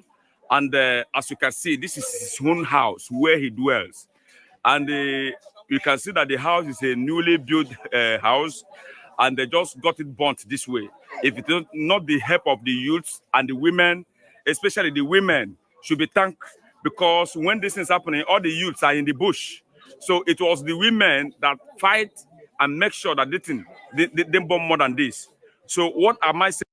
Did you get it? Did you hear what the narrator just said? The narrator told you that if it were not for the women, this house would have been burnt down. And if you can look at this house, you see that it's a brand new house. It's a brand new house. It has not been painted yet. It has not been finished yet. This guy struggled from tooth and nail to build this house. And he's managing to stay here while completing or giving it the final touches. They did not only destroy this house, they also went to his store where he do his business and break as many bottles, as many beers as they could. They carted away as many as they could. Then they left the rest. They could not destroy. Now, the narrator said that if not for the braveness of these women, this house would have been burnt down completely. But because of their braveness, this house is still standing here. You can see the damages. Also, the narrator said that the youths immediately set their eyes on these terrorists. All of them put heads in the bushes because the youths are their targets. You must know. The target of these Nigerian terrorist men and women in uniform is nobody but the youth of our land, because they want to make sure they buy as many youths as possible. They want to buy as many youths as possible in our land. They want to disappear them. The ones they could not buy here, they will put them in their bag, and that will be the end. You will never see them again. This is what our people are passing through on a daily basis. And you will never see a Nigerian media sheet reporting them. If this is not terrorism, what is then terrorism? If this is not a terrorist act, what is then a terrorist act? You came, you burned, you destroyed, you buy, and you left people crying, agony everywhere. What is the definition of terrorism? Who is a terrorist? How can you have a state terrorist? Nigerian government has brought terrorists in our land. Our youth are literally living in the bushes and in the forest. Some of them could not even sleep at home anymore because of fear of these terrorists. In a land where they say there is no war, people are sleeping in the bushes. Young men are running to the bushes, but there is no war going on. Nigeria have declared war against the Biafran people for the second time, and the world are keeping silent about it. Even as we always come here on the social media to cry about it, to shout about it, to create awareness that the world may run and come for our help, they are not listening to us.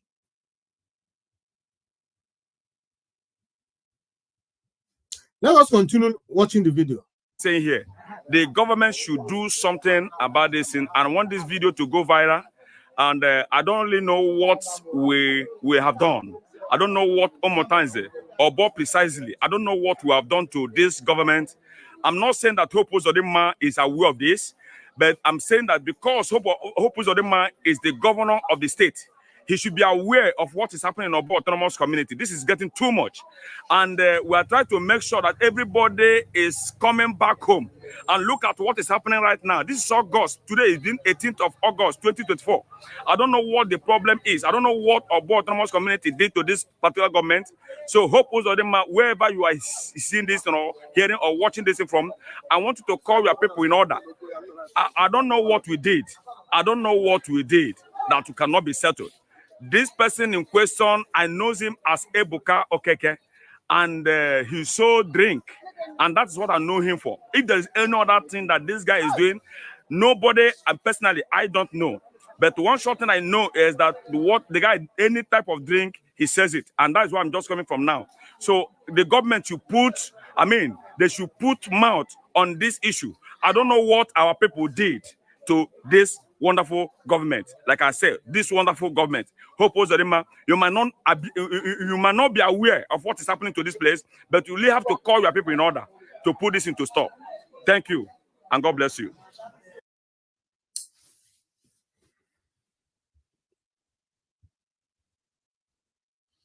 My people, you have just watched it, and what you hear, or rather what you heard now, is the reality on ground.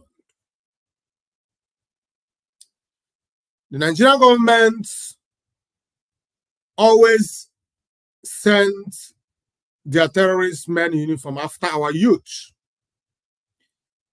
And if the Ebuka or whatever his name did anything, what a responsible government do is go before the person, arrest him, and question him, because it is said you are innocent until proven guilty.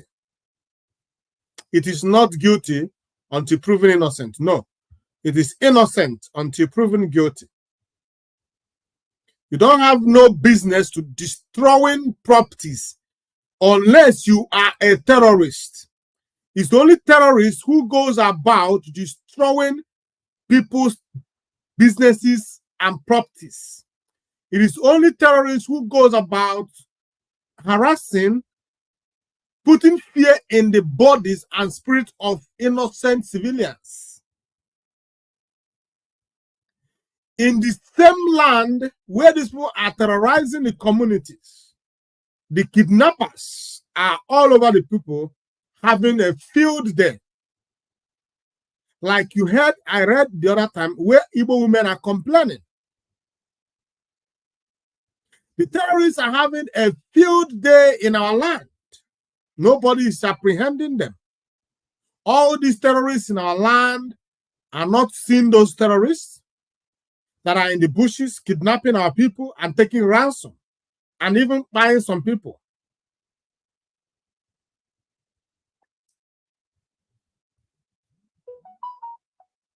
A relation of mine was kidnapped for over 2 years now. Nobody has set his eyes on him.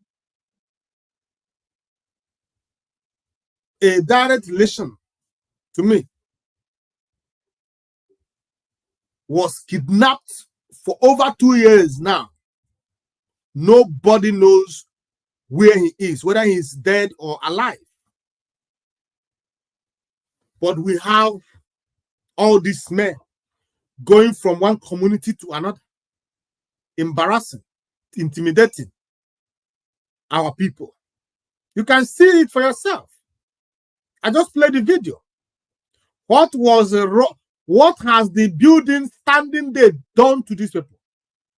Okay, the DJ that come to entertain the audience, what was his wrong that made them to set his everything that man used to work, they set it on fire? What about the canopies? Okay, what about the food They know how costly it is to buy a bag of rice in Nigeria today. Rice is a highly prized commodity in Nigeria. It's very expensive today. And someone goes to buy this rice, cook it to entertain his friends and family who came to rejoice with him for the blessing of twins. Blessing with. You came there, you throw all the rice away. Nigeria is an evil country. Now, let me show you another agony of our people. Our people are agonizing every now and then. Our land is under a siege. Our land are under a siege. The Nigerian terrorist government have sent their terrorists after us. And nobody in the world is doing anything about it. Now, let us listen to this man. I just got back to the East for the first time in a while. And guys, I'm super scared of traveling from one Eastern state to another Eastern state. I wish the reason we are unknown gunmen or the reason was more like kidnappers. I really wish these are the reasons. But the reason is something that pained me the most. I'm scared of traveling because of police. You should ask why. Today I was traveling. This has never happened to me before. Even SARS, when they meet someone that is coordinated, they respect themselves. But if you go to North, travel to North now, go to Abuja, go to all these other states, police behaves completely differently in the East. This is an appeal to the AIG of Omar here. This is a big appeal to the IG. Please, you guys should look into this. You people are turning this place. I don't know if I will say you are creating fear or panic in the mind of people, making it's not fueling insurgency, but I will call it making people uncomfortable in crazy ways. I was traveling today to Anambra State, and I bumped into this set of police people around OG. I was terrified. They all had very serious AK-47s, double magazines, charged up. But the crazy part is they all had their faces covered with masks. They stopped my vehicle. I stopped. Everybody come down. It's just me and someone in front. Like, who is everybody? I came down. They are here for stop and search. They will search me. Nothing has prompted you to stop my. You've not asked for my ID. You're just on stop and search. Now I said, okay, no problem. I don't have any issue. They searched me physically. Nothing. They searched my the person on the passenger seat. Nothing. They want to search the vehicle. I'm like, okay, no problem. As you're searching the vehicle, only caveat is that I'll be recording your hand movement as you're searching the vehicle. I on my camera recording. Of course, you can't even record their face because their faces are already covered.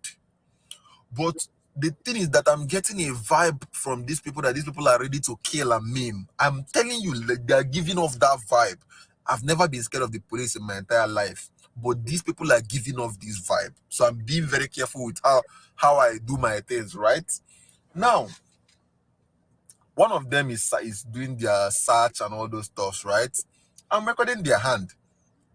They're like, what am I doing? What am I recording? Am I very stupid? Am I an idiot? This one? Do I want to be unfortunate? I'm like, I don't understand. Then, we had we went back and forth. I'm like, it's my phone. I can record what you are doing.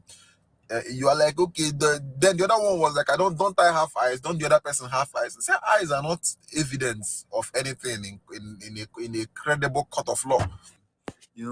If you say, oh, I'm looking at you, you drop something in my car, for instance. Not saying you would, but if you do, it is meaningless to say, oh, I saw you drop it. What is that? Is that evidence? You can claim you did not drop anything. And I will be saying, I saw you drop it. Is your word against mine? and then you will carry me and go to somewhere middle of the bush, take all my money, and then probably kill me in the bush, with obviously for some useless reason. You don't have a body cam, because if you have a body cam, you can record it yourself. I don't really have to record, right? So I have valid reasons.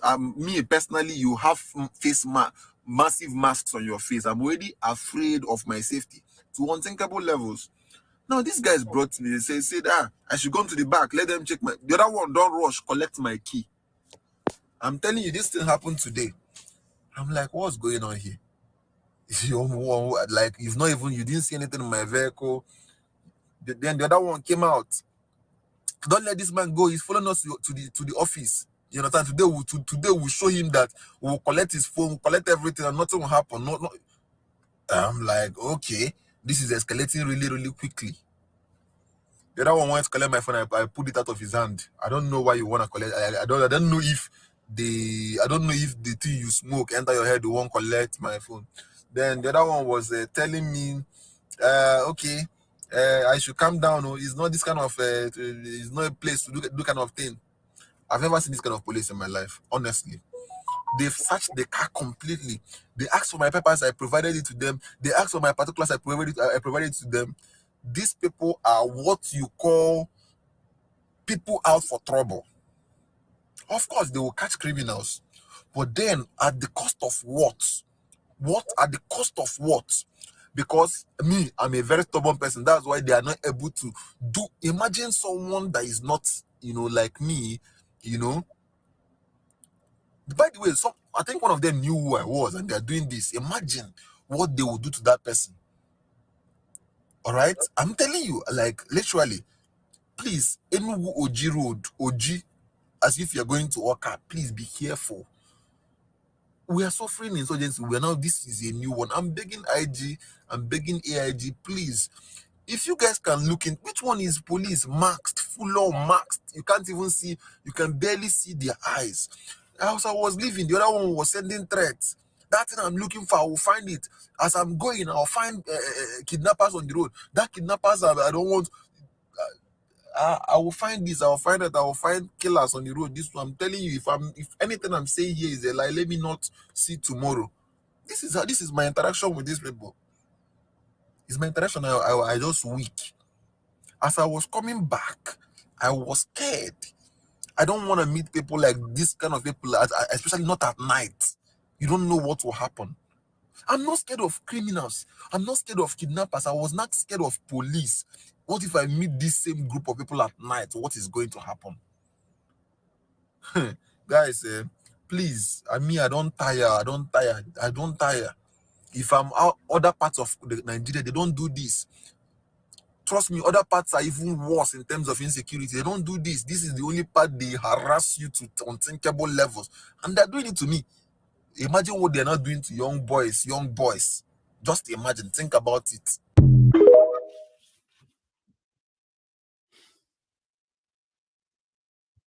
This opportunity to call on Chief of Army Staff and the Inspector General of Police. January, I traveled from Imo State to Anambra along Onitsha Owerri Express Road. I noticed something. In every checkpoint, army checkpoint and police checkpoint, they stop every vehicle, allow private cars to pass, while all the commercial vehicles, they will discharge all the whole passengers. The passengers will trek to cross army checkpoint or police checkpoint, then reconvene again, board their buses or with their vehicle, and continue with their journey. Now, I passed the first one, I saw this. Passed the second one, I saw this.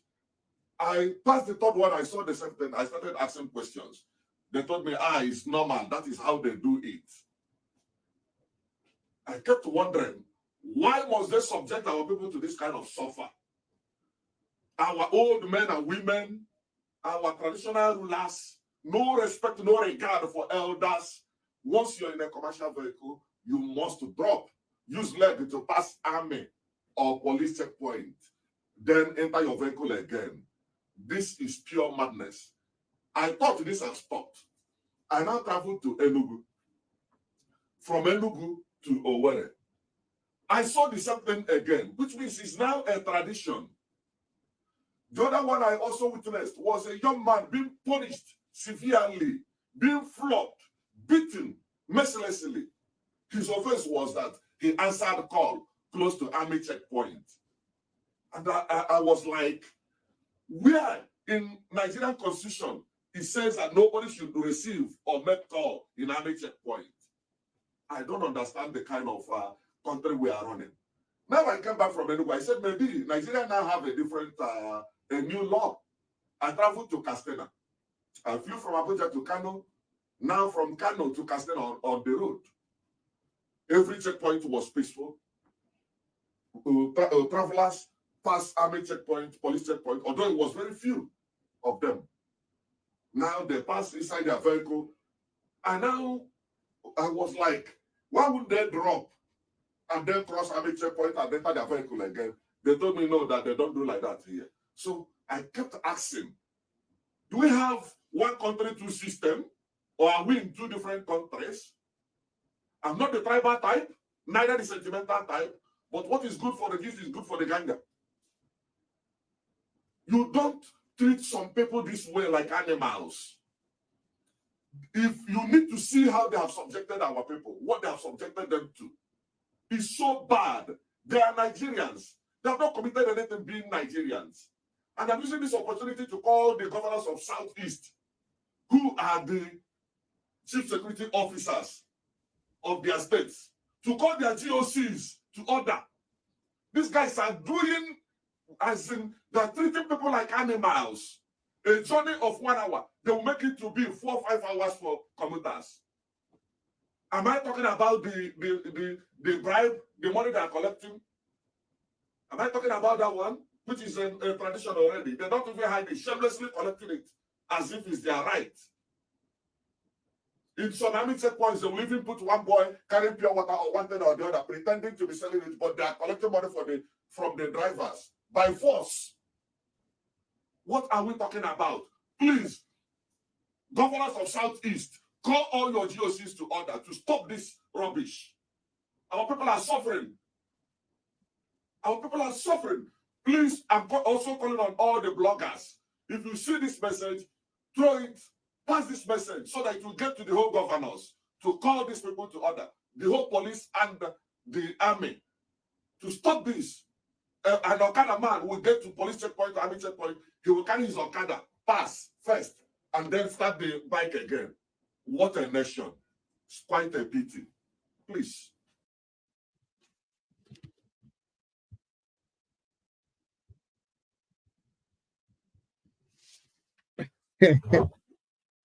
Now,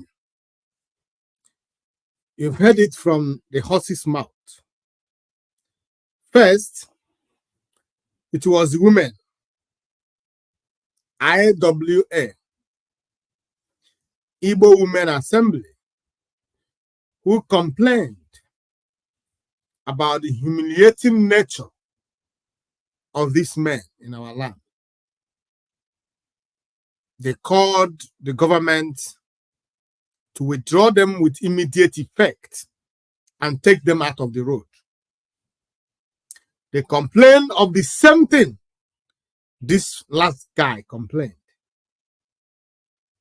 Now, I also played another video for you where the same terrorists in uniform called military people went to a Biafran house, destroyed it, and disrupted the gathering going on there.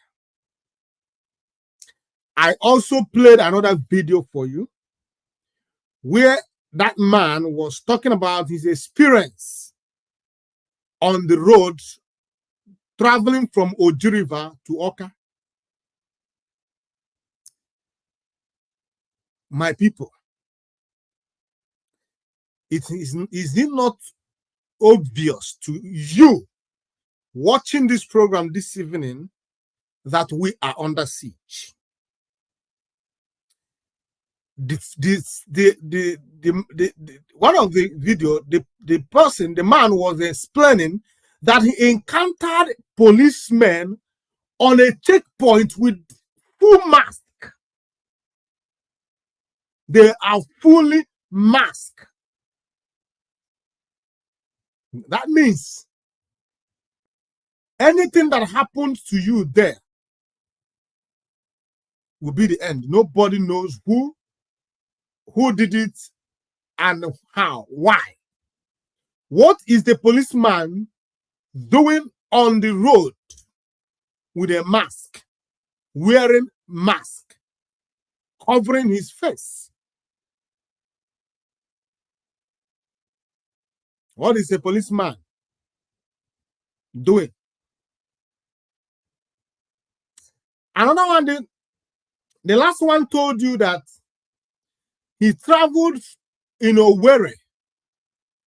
He traveled to Enugu, traveled to Owerri, also traveled to Katsina by road, and he witnessed different treatments in all this road. The treatment that you experienced in the southeast is quite different from the treatment you experience in the northern road. And then he asked a question: do we now have different laws in the same country? Well, that was the only place I became surprised of him. That he didn't know, with all his exposure, he didn't know that there are two different laws in Nigeria. There are laws for the north and different laws for the east.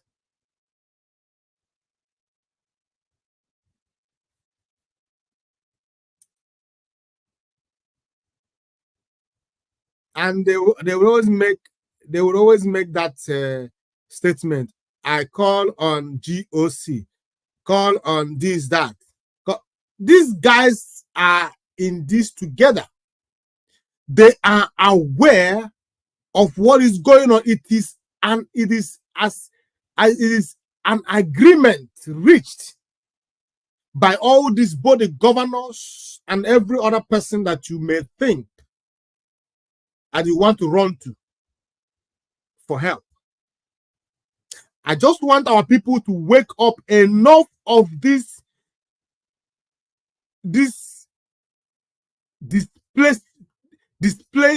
a lot of display. Enough for our people. Time has come for our people to stop displaying this ignorance.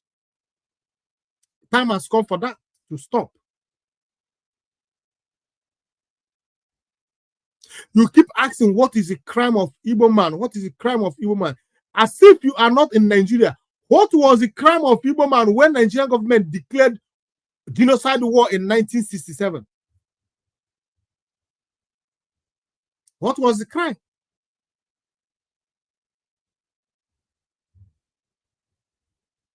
So if there was no crime of Igbo man then that made Nigerian government to commit that genocide in our land that took the lives of over 3 million children, adults excluded, and up to today, no government of Nigeria has come out to apologize and do restitution for the crime committed against Biafra.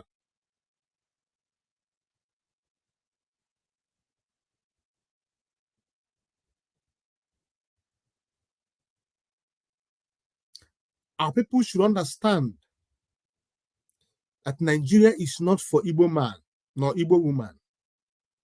The only thing we have, and we all need to come together in agreement. Rid yourself of fear. Fear is an enemy. When you give yourself to fear, you will live under constant fear for the rest of your life. Do not allow fear to get the better part of you. Come out, declare for Biafra. Let us fight this battle once and for all and set our generation and generation unborn free once and for all. What you are complaining today is good. It's your right to complain, but also it is your right to act.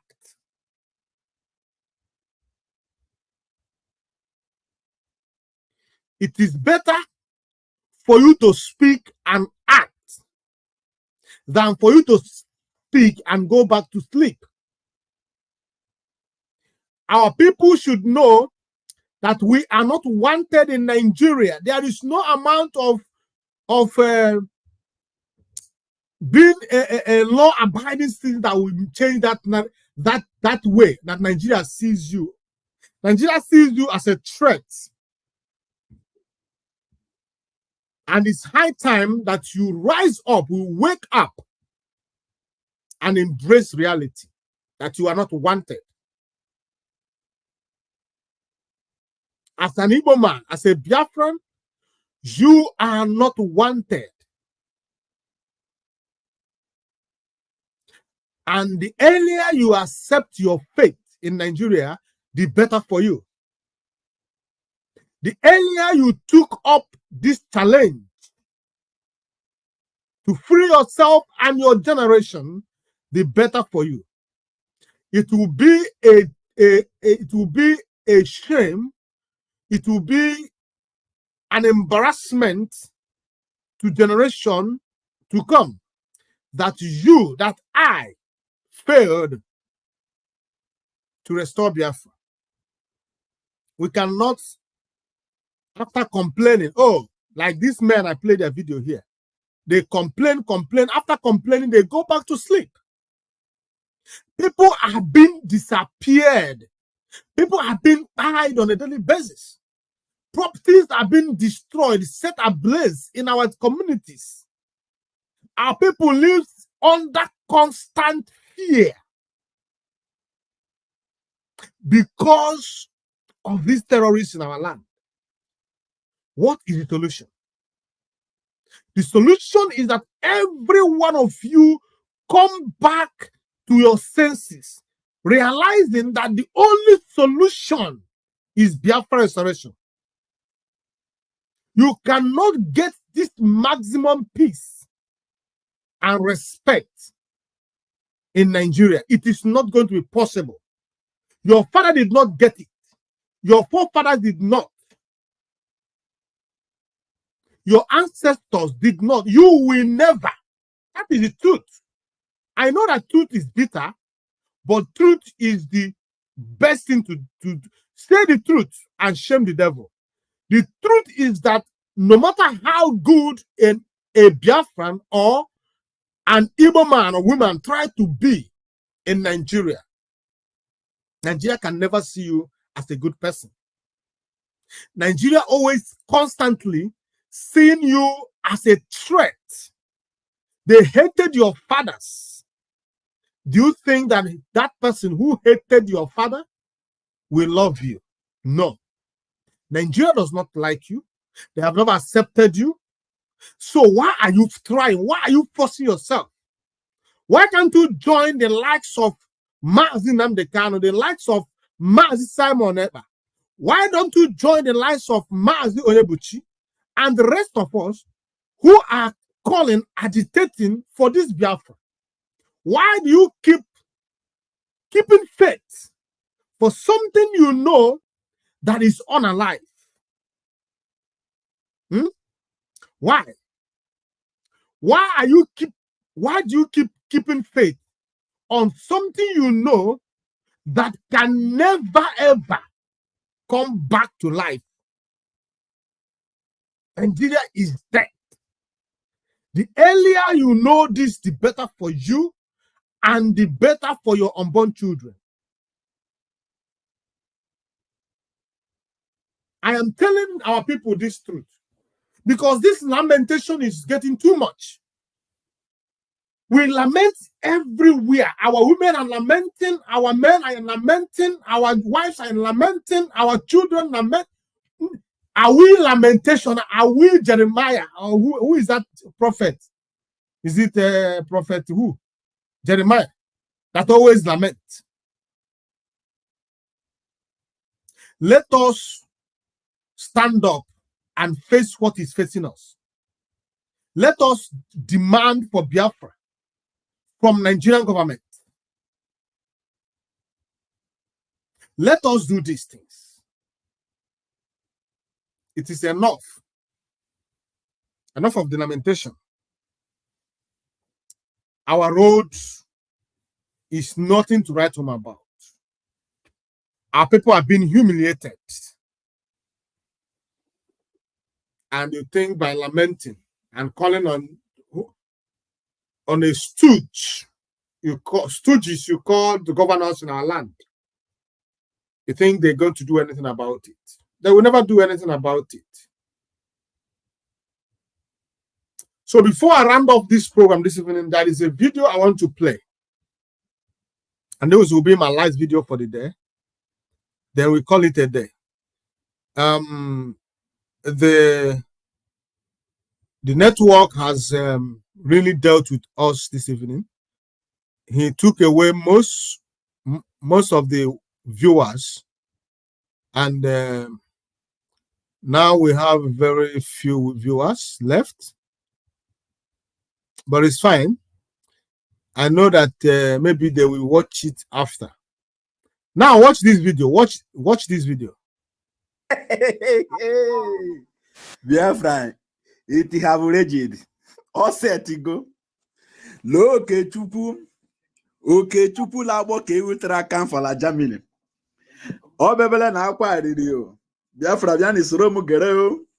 IPOB Nigeria covered to has where you gunde Biafra. Hey. That is the biggest mistake that happened to this struggle. And the Hemere Abona, person like me, Amaro. And me we had a whoosy can may open.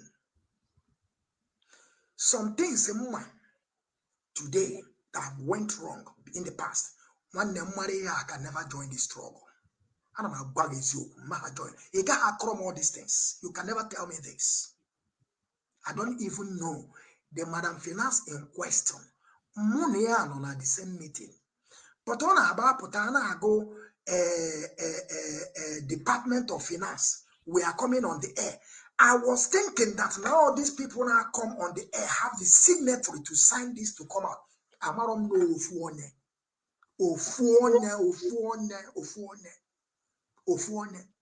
Otunsi agwono no boss nketata. Take it to bank. Onya ka ala akpọ Biafra child nwe ekwensu. Oke Chukwu nwata ihi ara ya dị nye.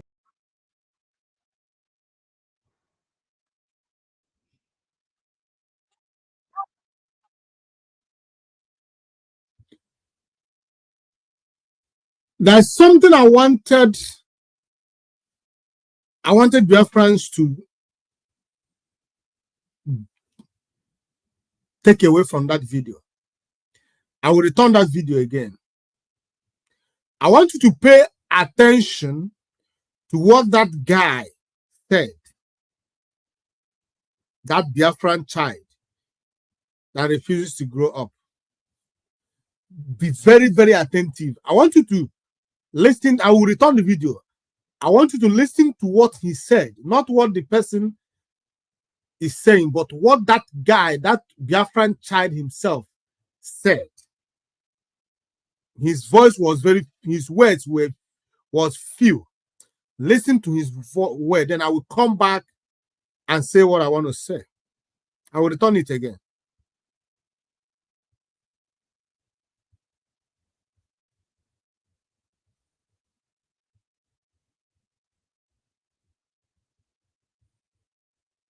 It have rigid. All set to go. Look at Chupu. Okay, Chupu labo ke ultra can for la Germany.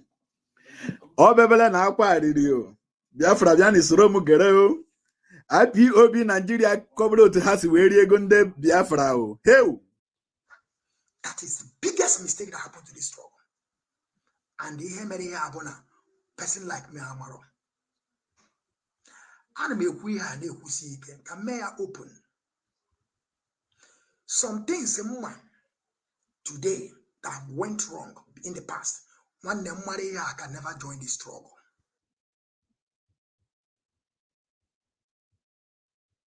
Can never join the struggle.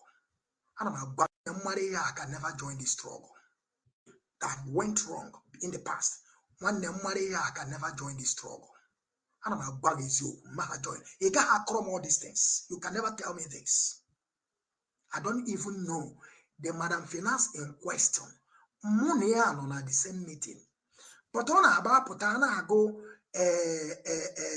Department of Finance. We are coming on the air. I was thinking that now these people now come on the air, have the signatory to sign this to come out. Amarom no ofuone.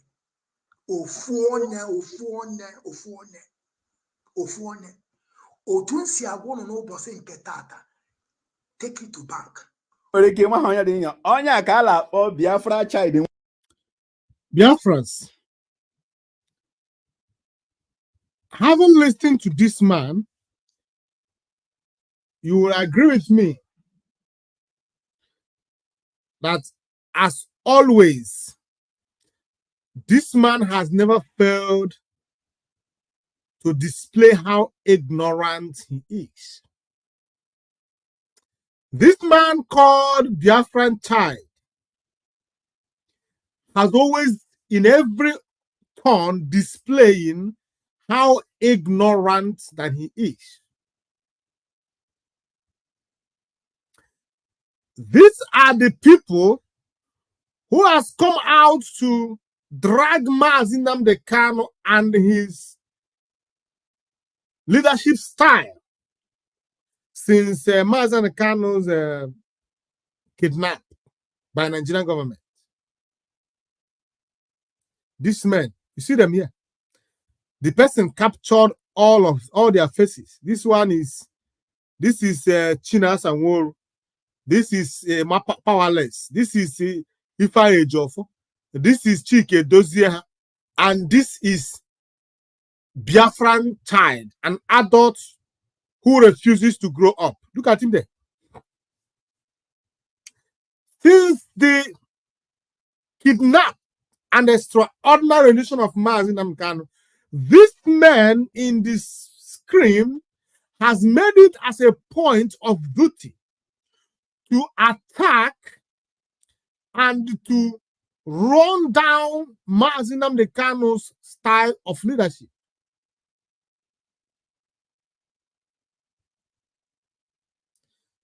You can hear what this child said. The child said that if he had known what he knows today, he wouldn't have joined the struggle. What is he trying to say? He is trying to say that there are hidden things about IPOB that are very bad. He is trying to make Mazi Nnamdi Kanu look dubious. This has been their plan. This has been their job, making Mazi Nnamdi Kanu to look dubious and untrustworthy. These men have virtually changed everything that Mazi Nnamdi Kanu has set in place. This man, today, this child called Biafran child, or Kechuku, or whatever his name is telling you or the world that there are bad things going on in IPOB. That Mazi Nnamdi Kanu is not as pure or as genuine as he portrays himself. This guy has come out to condemn it. And what this guy did not understand is that in IPOB finance, the reason there is what is called head of finance is that when it comes to finance, he is the finance signatory. All these people keep fighting Madam Nayanya since Mazi Nnamdi Kanu got kidnapped. These people turned their sword against Madam Nayanya, fighting her to making sure that Biafrans still depositing money in Biafran account. Today, they have come out as usual to tell you who is still contemplating, who is still not part of this struggle. He is indirectly telling you, do not join this struggle because there are evil things, there are bad things going on in this struggle. He's trying to tell you that Mazi Nnamdi Kanu is not genuine. Mazi Nnamdi Kanu has hidden clauses, very bad ones. That Mazi Nnamdi Kanu handed Madam Nayanya over everything. That Madam Nayanya is the one who has the signatory to withdraw money in IPOB. Ask this man, in his zoological republic, who is a CBN governor? Can any other person, today you can see Emefiele. Emefiele was the CBN governor during the time of late Muhammad Buhari. When late Muhammad Buhari finished his tenure and left, the current government of Nigeria left Muhammad Buhari, left the deputy CBN governor, and other finance department in Nigeria, and hold Emefiele responsible because it is his signature that they see. They don't see another signature. That means that Mazi Nnamdi Kanu did not do anything abnormal. It is the right thing to do. That Madam Nayanya is the one who oversee every financial activities going on in IPOB. But because you have ulterior motive, because Mazi Nnamdi Kanu did not give you and your criminal gang access to IPOB money. Here you are, ranting, telling the world that if you know what you've known, you wouldn't have joined this struggle. You have never been part of this struggle anyways. You have never been. These are the people who confused, or rather who deceived Mazi Nnamdi Kanu. I heard Mazi Nnamdi Kanu in the past praise this food, this pig in Germany. This confused fellow. I heard Mazi Nnamdi Kanu in the past praised him.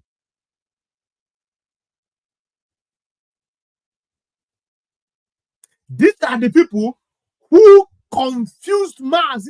In fact, they deceived Mazi Nnamdi Kanu into believing that they are with him. When in actual sense, these people are not with Mazi Nnamdi Kanu, but they are looking for opportunity to grab as many money as they could, because they believe that Mazi Nnamdi Kanu is grabbing money. They believe that Mazi Nnamdi Kanu is enriching himself. They do not believe that in the sincerity of Mazi Nnamdi Kanu. They do not believe in restoration of Biafra, in truth and in spirit. They do not believe that what we are doing is possible. They just believe that, oh, it is an avenue to make money. It's an avenue to be popular and to make money. They forgot that Mazi Nnamdi Kanu is not like them. The only thing is that they deceived him into believing that they were with him. Would you believe Mazi? Would you blame Mazi Nnamdi Kanu for believing in them? No. He's a human. He has limitation. He doesn't know that he had nobody. Nobody in this man. Today, he's coming here to tell the world that Mazi Nnamdi Kanu is dubious. And if he had known what he knows today, he wouldn't have joined the struggle. He is regretting being part of this struggle. And what you ask Maz, this man, this Biafran child, what you should ask him is, now that you know, what are you still doing here? Chibuze Guatu, after finding out that he can never pull down IPOB, after finding out that he can never stop Mazi Simon as the Prime Minister of the Biafran Republic Government in exile, after finding out that he cannot blackmail Mazi Nnamdi Kanu into taking any action in a rush, he resigned. Today, he has come out to be who he is all this day, all this time, a blogger. That Chibuze Guatu has never been a freedom fighter. Chibuze Guatu has always been a blogger. But unfortunately, because our people are myopic, our people are too gullible. When they see original, they don't know. But you see, when you bring it and flash it in their faces, if now Mazi Ebuchi is appearing before you with all this bling bling, I wear gold, I wear silver, I wear those, you know, I wear all these chains and rings all over my hands, and I'm making them like this. You see this platform, this place, they will be flocking here. But because I am original and I am saying the truth, they don't have time. Chibuze Guatu has always been a blogger. He has never been a freedom fighter. When you see a freedom fighter, you know. You don't hide it. It is in the DNA. By the way you speak, by the way you reason, every person who is intelligent will know that indeed this is a freedom fighter. You don't see somebody who is playing around, who just want to be popular. He wants people just to know, he wants to be reckoned with. So he has brought himself as an angel of darkness he is. He now brought himself and appear as an angel of light. And you, gullible, are deceived by him. Today, all of you can bear witness with me that Chibuze Guatu is a pure blogger. That is what he's doing today. This man here called himself Okechukwu, the Biafran child, adult who refuses to grow up. When you look at him, you ask him, now that you know that you do not have any space here, that this Biafran struggle is not for you, now that you know, what are you still doing here? Why are you still why are you still what's it called? Deceiving our people. Why? You can as well leave the struggle. Go away. Go away, or better still, go and start your own and make it the way you want it.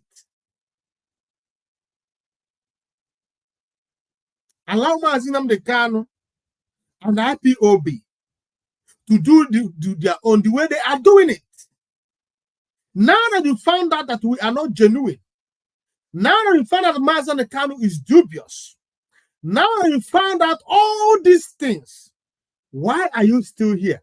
This is a very pertinent question to ask this man, this adult who refused to grow up.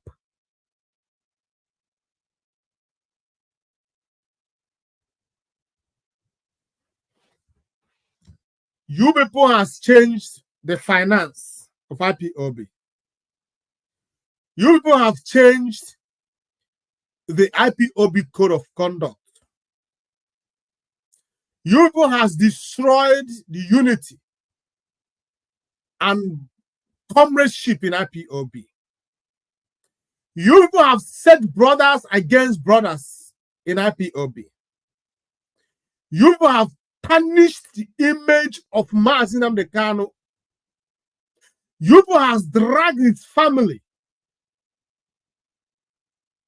You people has killed the spirit of IPOB.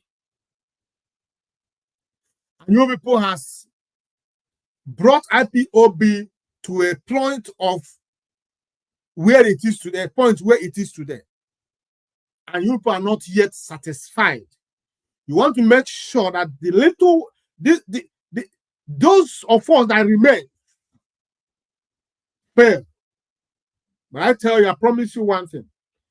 This platform, IPOB Western Cape, will be your end. Because here, we continue to expose your evil, your wickedness. We shall continue to expose you and make the world to know that you are not a freedom fighter, but nobody in the struggle. That is it. You are nobody. Chinas and Woro has disappeared. Why is he not coming out of Radio Biafra every now and then to shout, whoa, whoa, whoa, whoa, whoa? Where is Chinas and Woro today? He has disappeared. Where is Chikedozium? He has disappeared. Where are all of them? They have disappeared. What you see today are nothing but their shadows. They have fought to destroy IPOB for 3 good years. They couldn't succeed.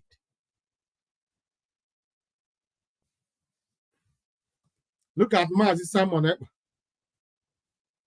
the COVID-19 freedom fighter. Look at him, that thing in Finland. Look at him, dear Erima. Look at him, nobody. None of you can untie the laces of Mazi Simon Ekpa's shoe. None of you. None of you.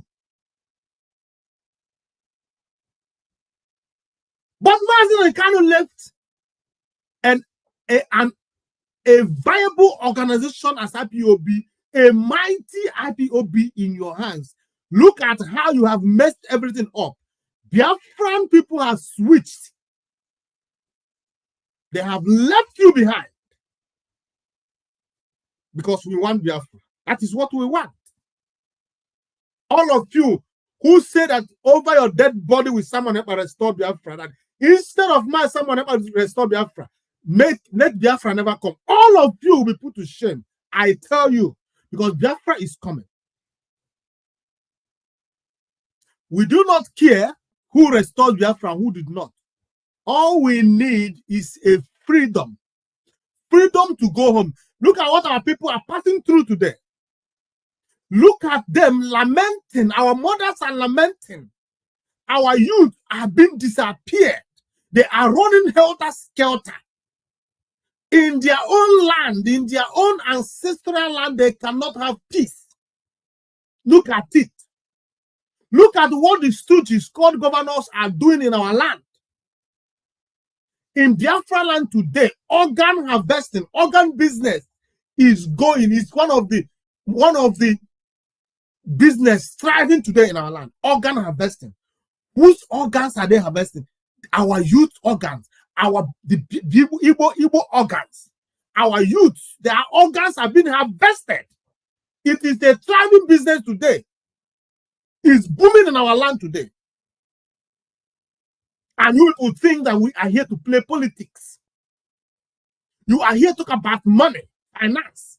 Mazi Nnamdi Kanu handed over the finance to one person. This is what you are here to talk about in this critical point in our history. It is money that is your problem.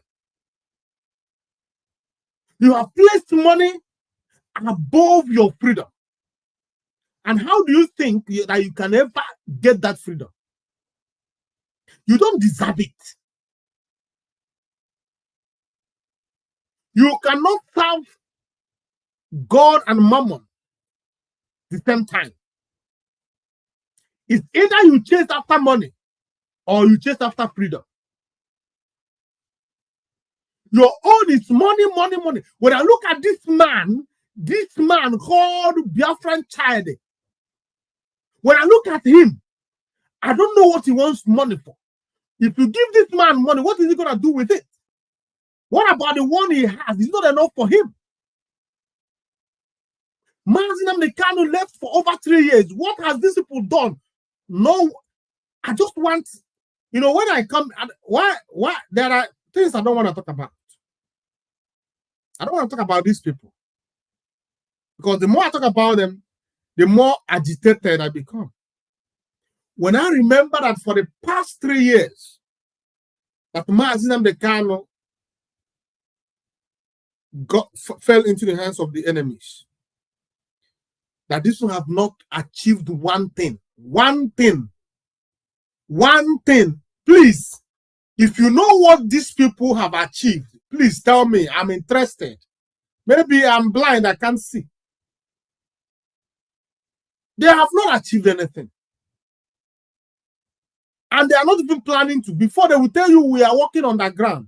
Now, they have sunk into the same underground they are working. We can't even see their traces anymore. We don't know whether IPOB, DOS, or whatever exists anymore. There is no traces of these people anymore. The only reason we are still talking about Biafra today is because of the activities of Mazi Simon Ekpa and the Biafran government.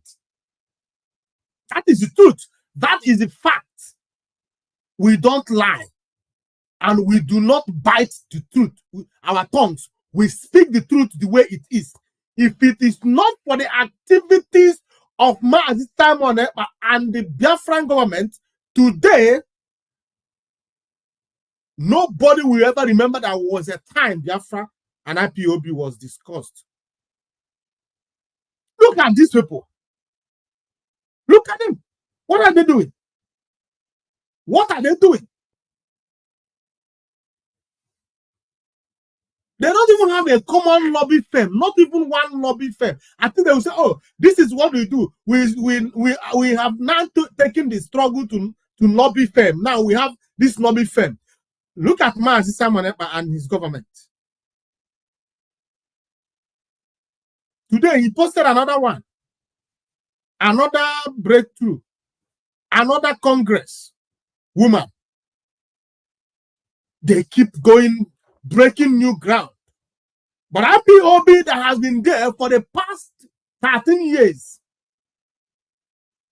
everything that has been worked collapsed because the Mazi Nnamdi Kanu left the struggle in the hands of mediocrities. He left it in the hands of never-do-wells. He left it in the hands of men who only envy and jealousy is what they know how to do.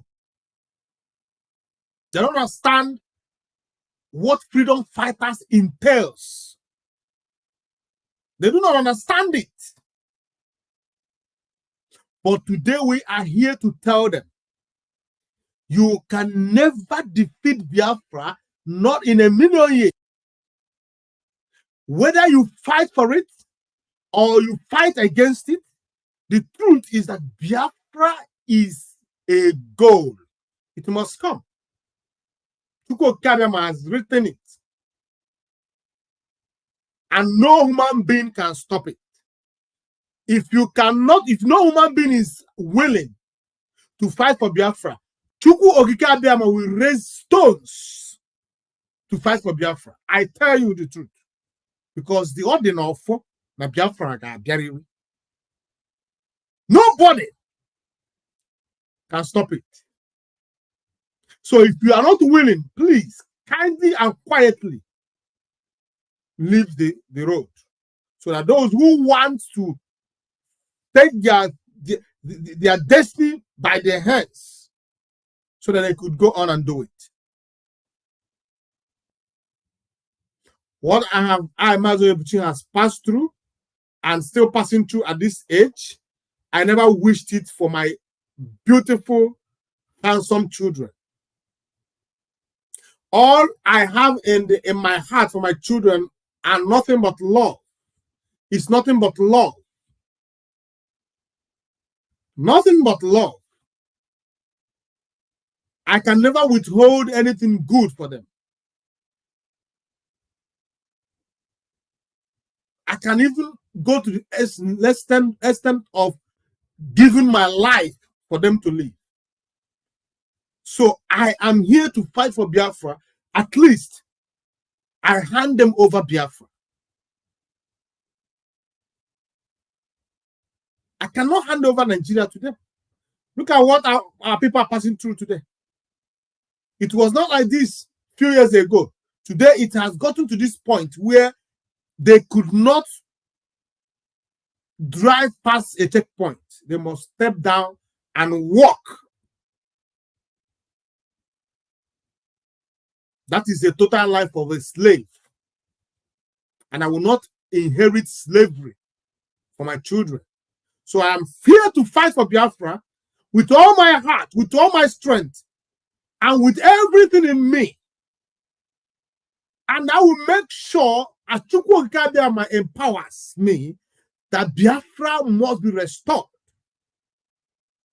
And I am doing everything possible within my own power and strength to make sure that I contribute my quota to the restoration of Biafra. And I and this zone, IPOB Western Cape, will continue to stand behind Mazi Nnamdi Kanu, and we shall continue to stand behind every other freedom fighter who is fighting for Biafra with his heart, not those who are deceiving people. The reason this zone is not against Mazi Simon Ekpa is because Mazi Simon Ekpa is not deceiving Biafrans. He is fighting for this struggle. He is giving everything that he knows or he has for Biafra. His life is on a constant threat for Biafra.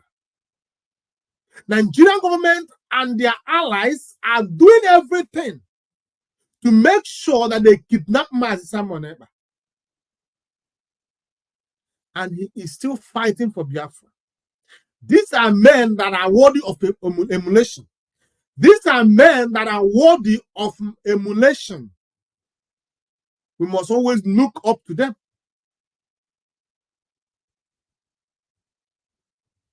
Not those loafers, those weak men, those men that are good only in gossip and all that stuff. We want real men. If you are among the real men, come out. Let us go and get Biafra. I thank you for being part of this program this evening, fellow Biafrans, lovers of freedom. I thank you so much. As always, we appreciate your time spent with us in this platform this evening. And as always, I want you to know that we appreciate you, we love you, and we continue to pray that you succeed in everything you do. Chukwu Okike will never leave you nor forsake you. And we pray that Mazi Nnamdi Kanu will come out victoriously. Mazi Nnamdi Kanu is our leader, and Mazi Nnamdi Kanu as our leader, he will succeed. Whatever he is passing through today, Chukwu Okike Abiama will give him the strength and fortitude to stand it, to bear it, and to stand strong. He will not fall by the wayside. He will not give up because he has come too far to give up now. Mazi Nnamdi Kanu will come out from wherever he is today with his hands strong and his feet strong. He will stand and speak as usual, and his enemies will be shaking and quaking. No weapon fashioned against Mazi Nnamdi Kanu will prosper. Mazi Nnamdi Kanu is a child of Chukwu Okike Abiama. and no evil shall near him. He will go and come back. And all of us that believe in him will be here to celebrate with him when he is back. And Biafra will come. And the same way I pray for Mazi Simon Ekpa as well. And everything he is doing for Biafra to come, he will succeed in it. Anybody who is looking for him to buy him, nor to stop him, we never see him nor stop him. He will be watching his enemies fall by the way, and he will continue to go until Biafra is restored. And every door, diplomatic door, will be open for him. Because we need Biafra. Every effort he puts in this struggle will be rewarded. And the same way I pray for us, IPOB Western Cape Media TV, that this platform will never bring shame to Biafra. The wisdom, the knowledge, the resoluteness, determination will always be there. The provision will come.